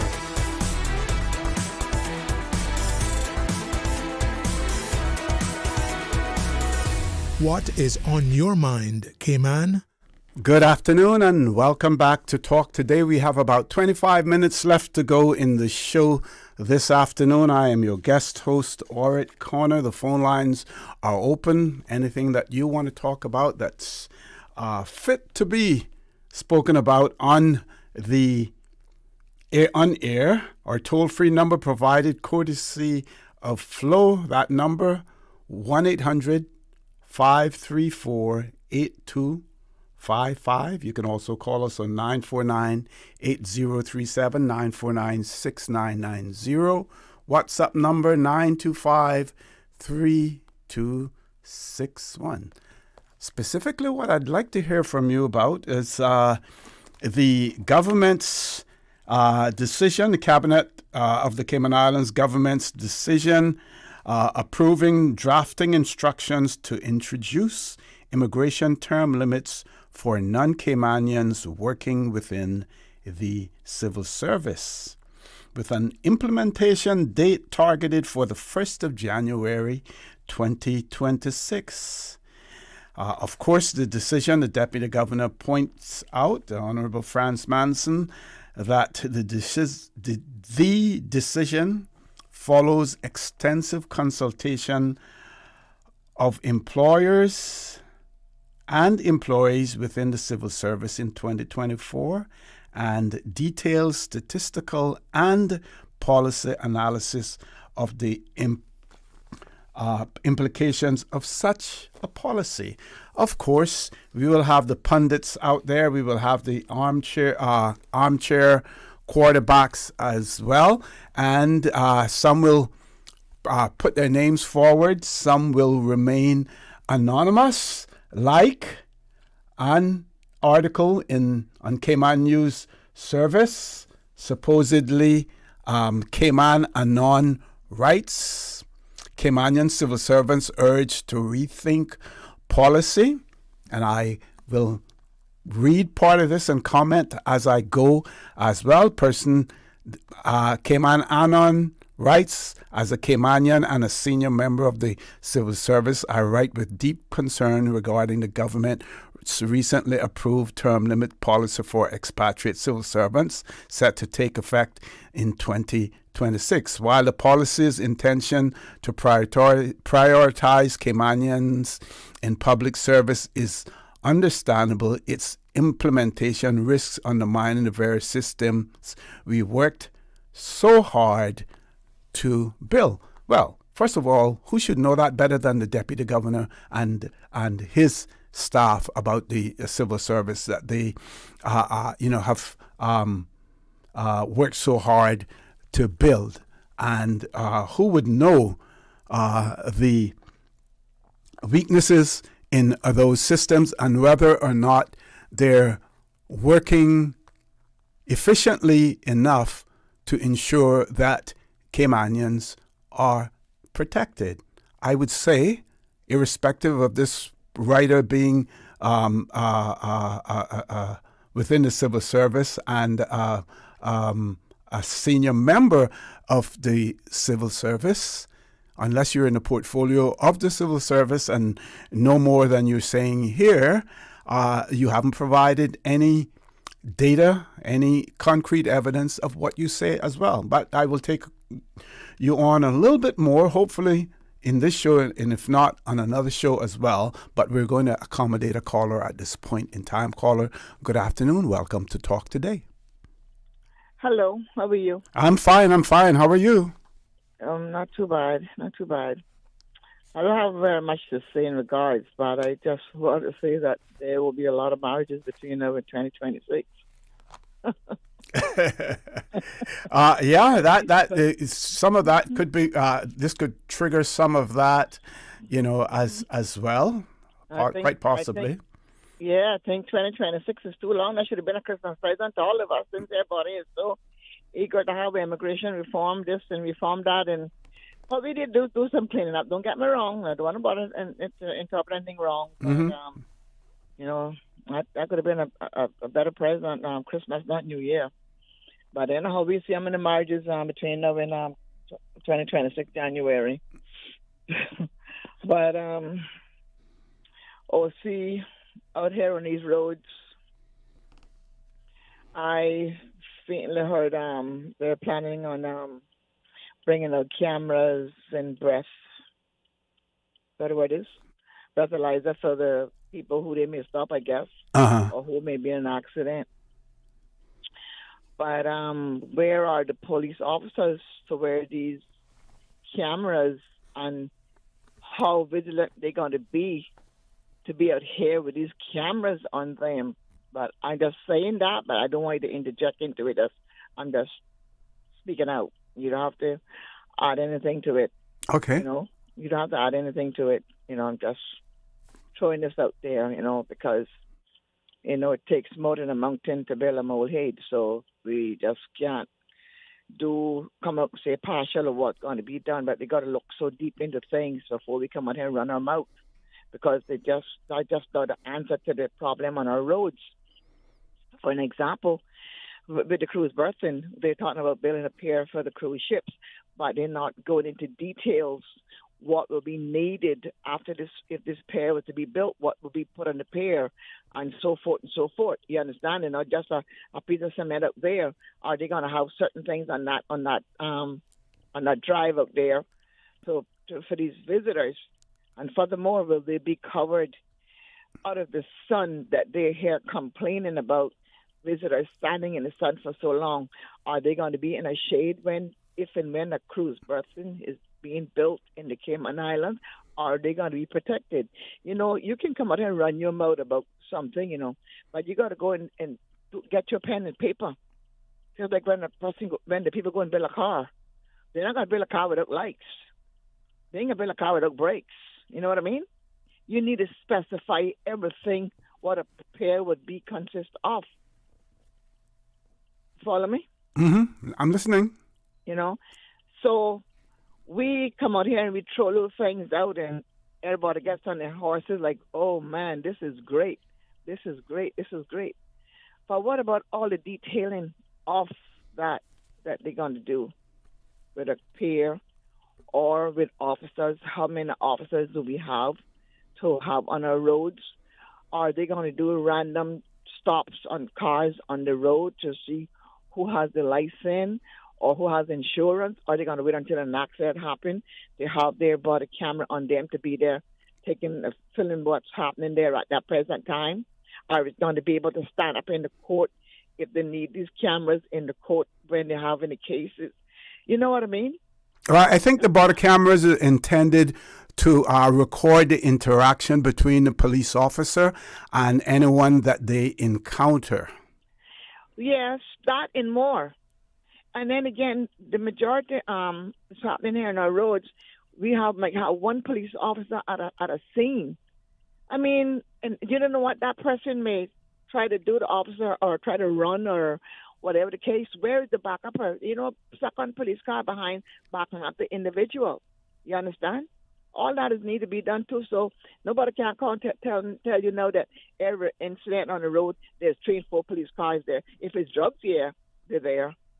But I just saw where some truckers toting their lawn stuff, and all these limbs are on our main streets, and no one is doing anything. But I need this new government to target these lawn service people to have proper covering, and I don't mean just strap down. You can strap it down and you put your cover over it, and they should have a license on their trucks or the pullers that they're pulling behind. Unlike just same with the guys who's pulling a boat. You should have saw what almost happened at St. Newlands. This guy is pulling a runner, and a car is coming out the direction. He didn't have no mercy and no insight of how much space that he had with that other car coming, knowing he had something pulling behind him. It's too much craziness going on out here. We need these roads cleaned up more right now than anything else. People having anxiety and stressed out because then they are so afraid they're going to get hit. They're taking the time to drive, and then some idiot comes up alongside you, want to blow you down, want to overtake you, and see they're going into the next left turn. Mm-hmm. Can you imagine? Yep. But anyhow, we need some in these bikes that they got out here with no license, no insurance. They are accumulating.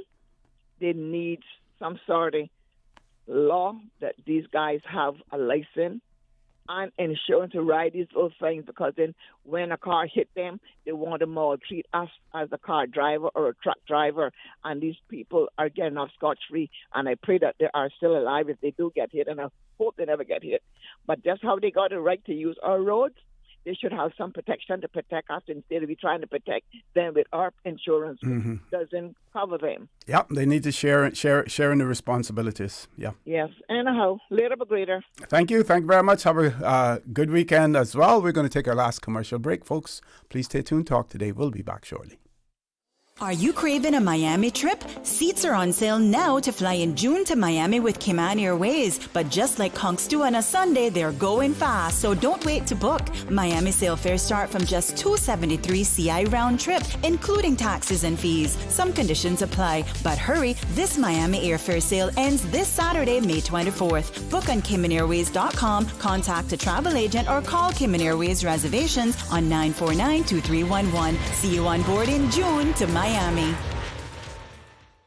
Subway and Oreo has changed the dessert game. Introducing the Oreo footlong cookie, a full 12 inches of chocolatey, creamy goodness. It's big, it's bold, and it's here for a limited time. Perfect for sharing or not. We won't judge. Want it fast? Order ahead with the Subway Cayman Islands app for quick pickup and earn loyalty points, or get it delivered straight to your door with Bento and Let's Eat. Don't wait. Treat yourself today. The Oreo footlong cookie is calling your name. Subway. Eat fresh. Snack sweet.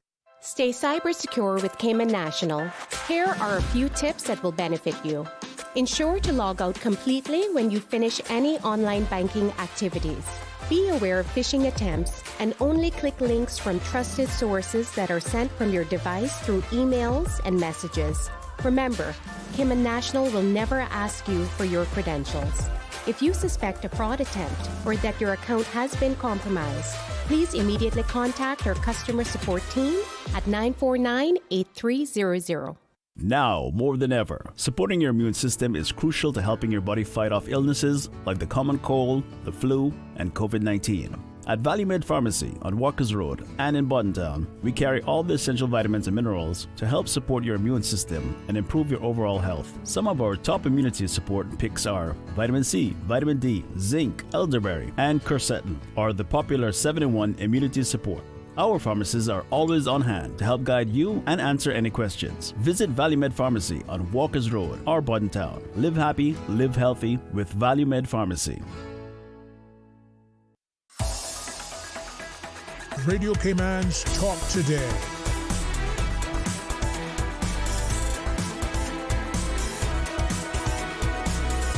What is on your mind, Cayman? Good afternoon. Welcome back to Talk Today. We're on the last leg of the show this morning. We have one caller on the regular line. One caller. Good afternoon. Did I say good morning? Been here too long.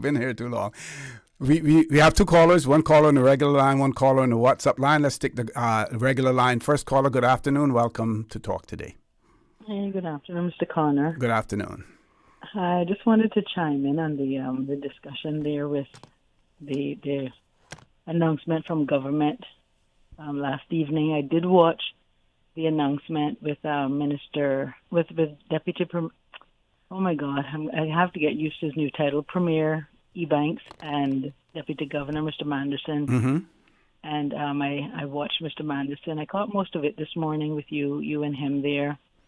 I know he's still getting used, and don't rush me off like you. I know you gave Miss Jan the full floor, and I know you're stretched for time, but well, I did mention that we have another caller on WhatsApp. Yes.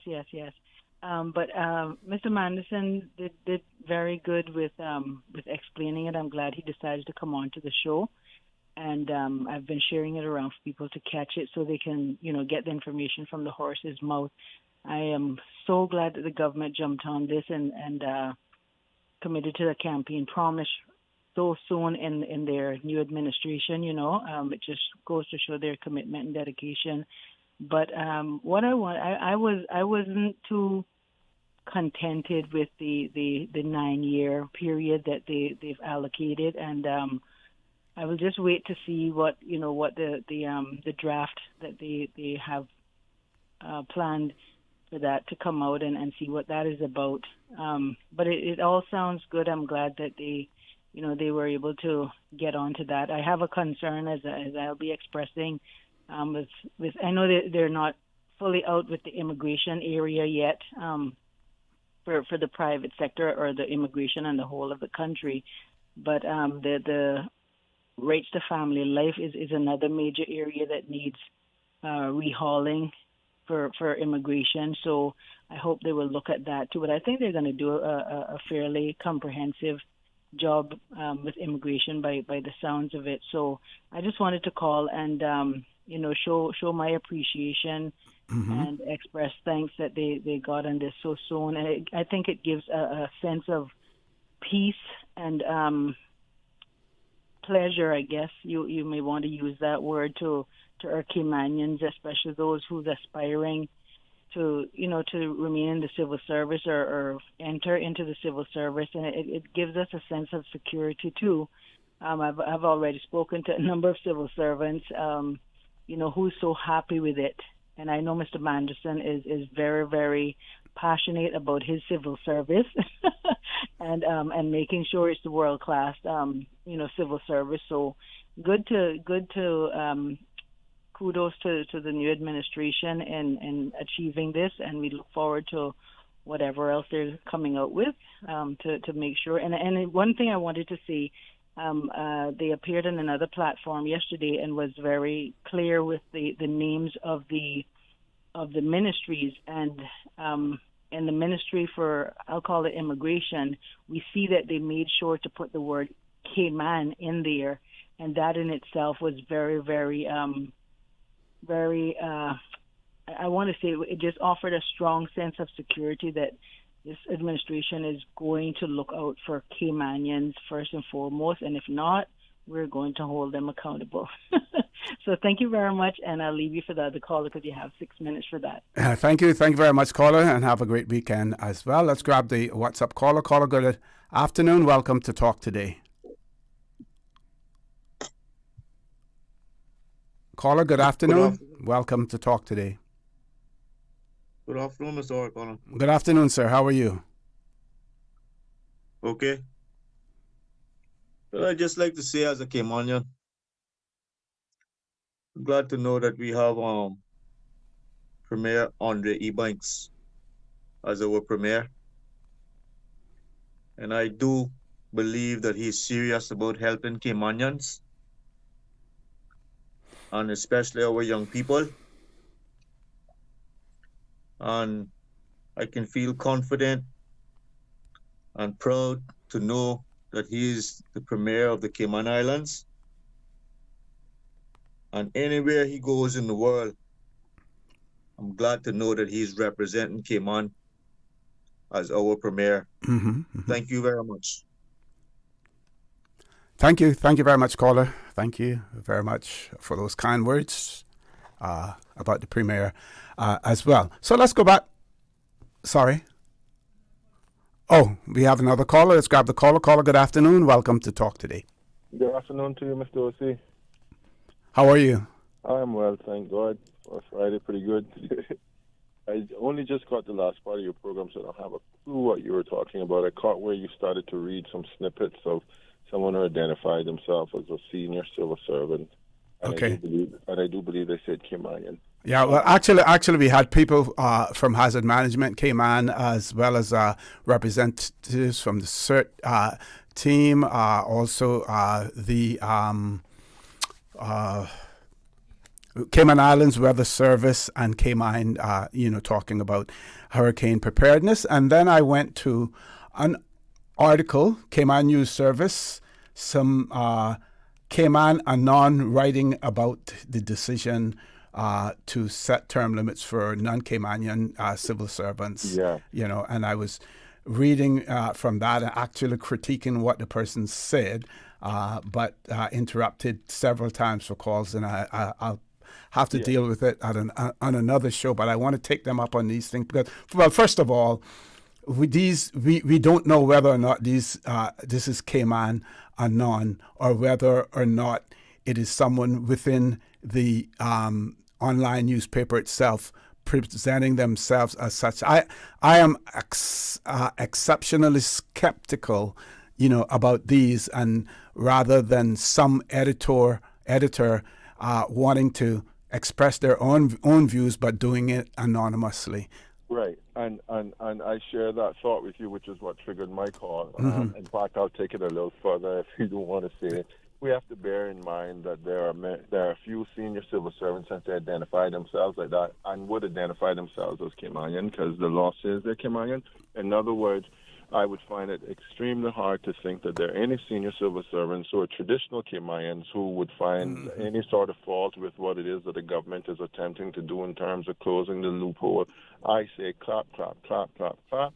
That person is likely one of those senior civil servants who are now Caymanian by way of status or something, who've been gaming the system and bringing in their friends and not allowing Caymanians to move up in mobility because they had some friend up inside there. You didn't say it, sir. I said it. And when they talk about expertise, coming in, this day and age, what expertise is out there that we don't have Caymanians that possess similar expertise, as well? Those old colonial terminologies that we used to be used before, they don't exist anymore. I'm going to really fire them up when I get the opportunity to do so. As I said, Mr. O.C., I so agree with you. That is someone who has been gaming the system and bringing other expatriates in there and letting them stay on and getting stardust in Cayman and keeping traditional Caymanians that are within the service down. Since they want to go there, that's where I went, sir. So clap, clap, clap to the government. I also want to clap their decision, their first formal decision, as I recall, in regards to changing up that board, the National Conservation? The National Conservation Council. I know you had a former member on this morning talking about his gripe on the other end of it. Well, I think he has a legitimate gripe because he feels that his character has been besmirched and he hasn't had an opportunity to address it, especially after the case was, the government agreed with the withdrawing of the case. And I'm neither here nor there on that right now. What I'll say to this is, let's just face it, the government was given a huge mandate, and I think this government understands that in terms of the environment.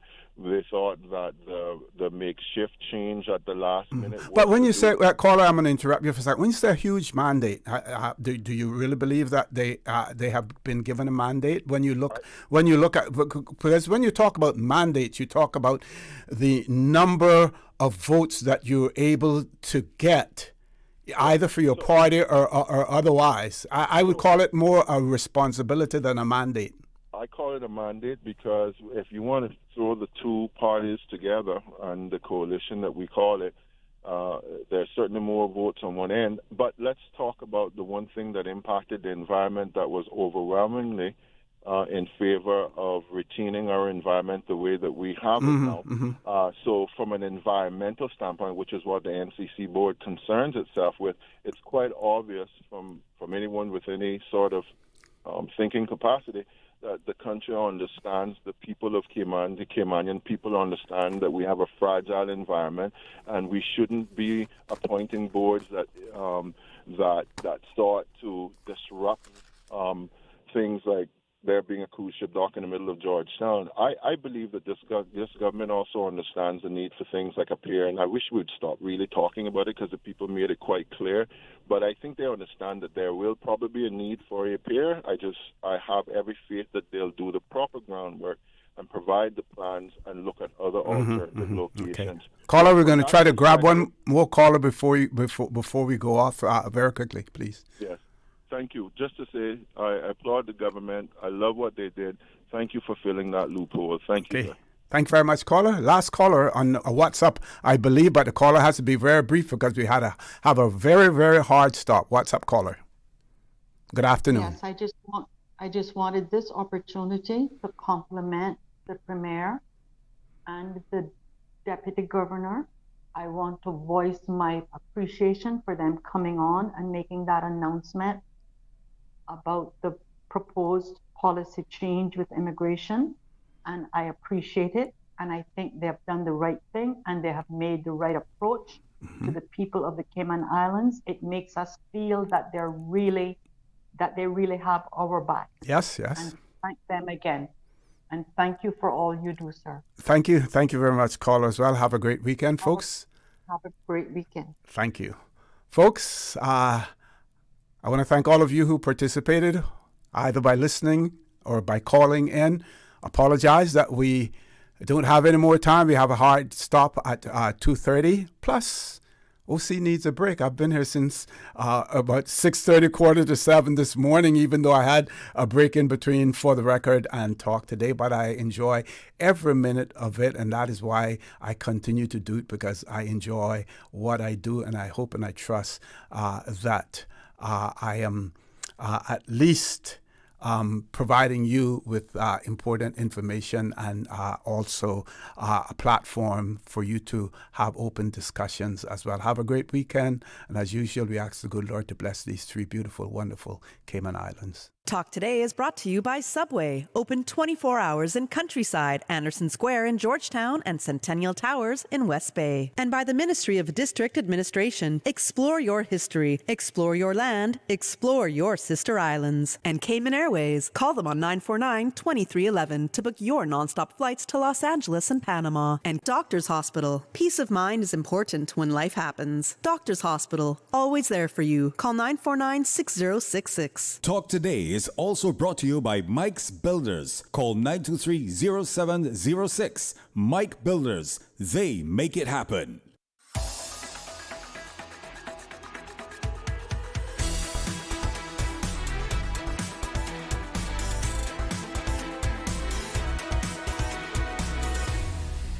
Shaken yet standing firm.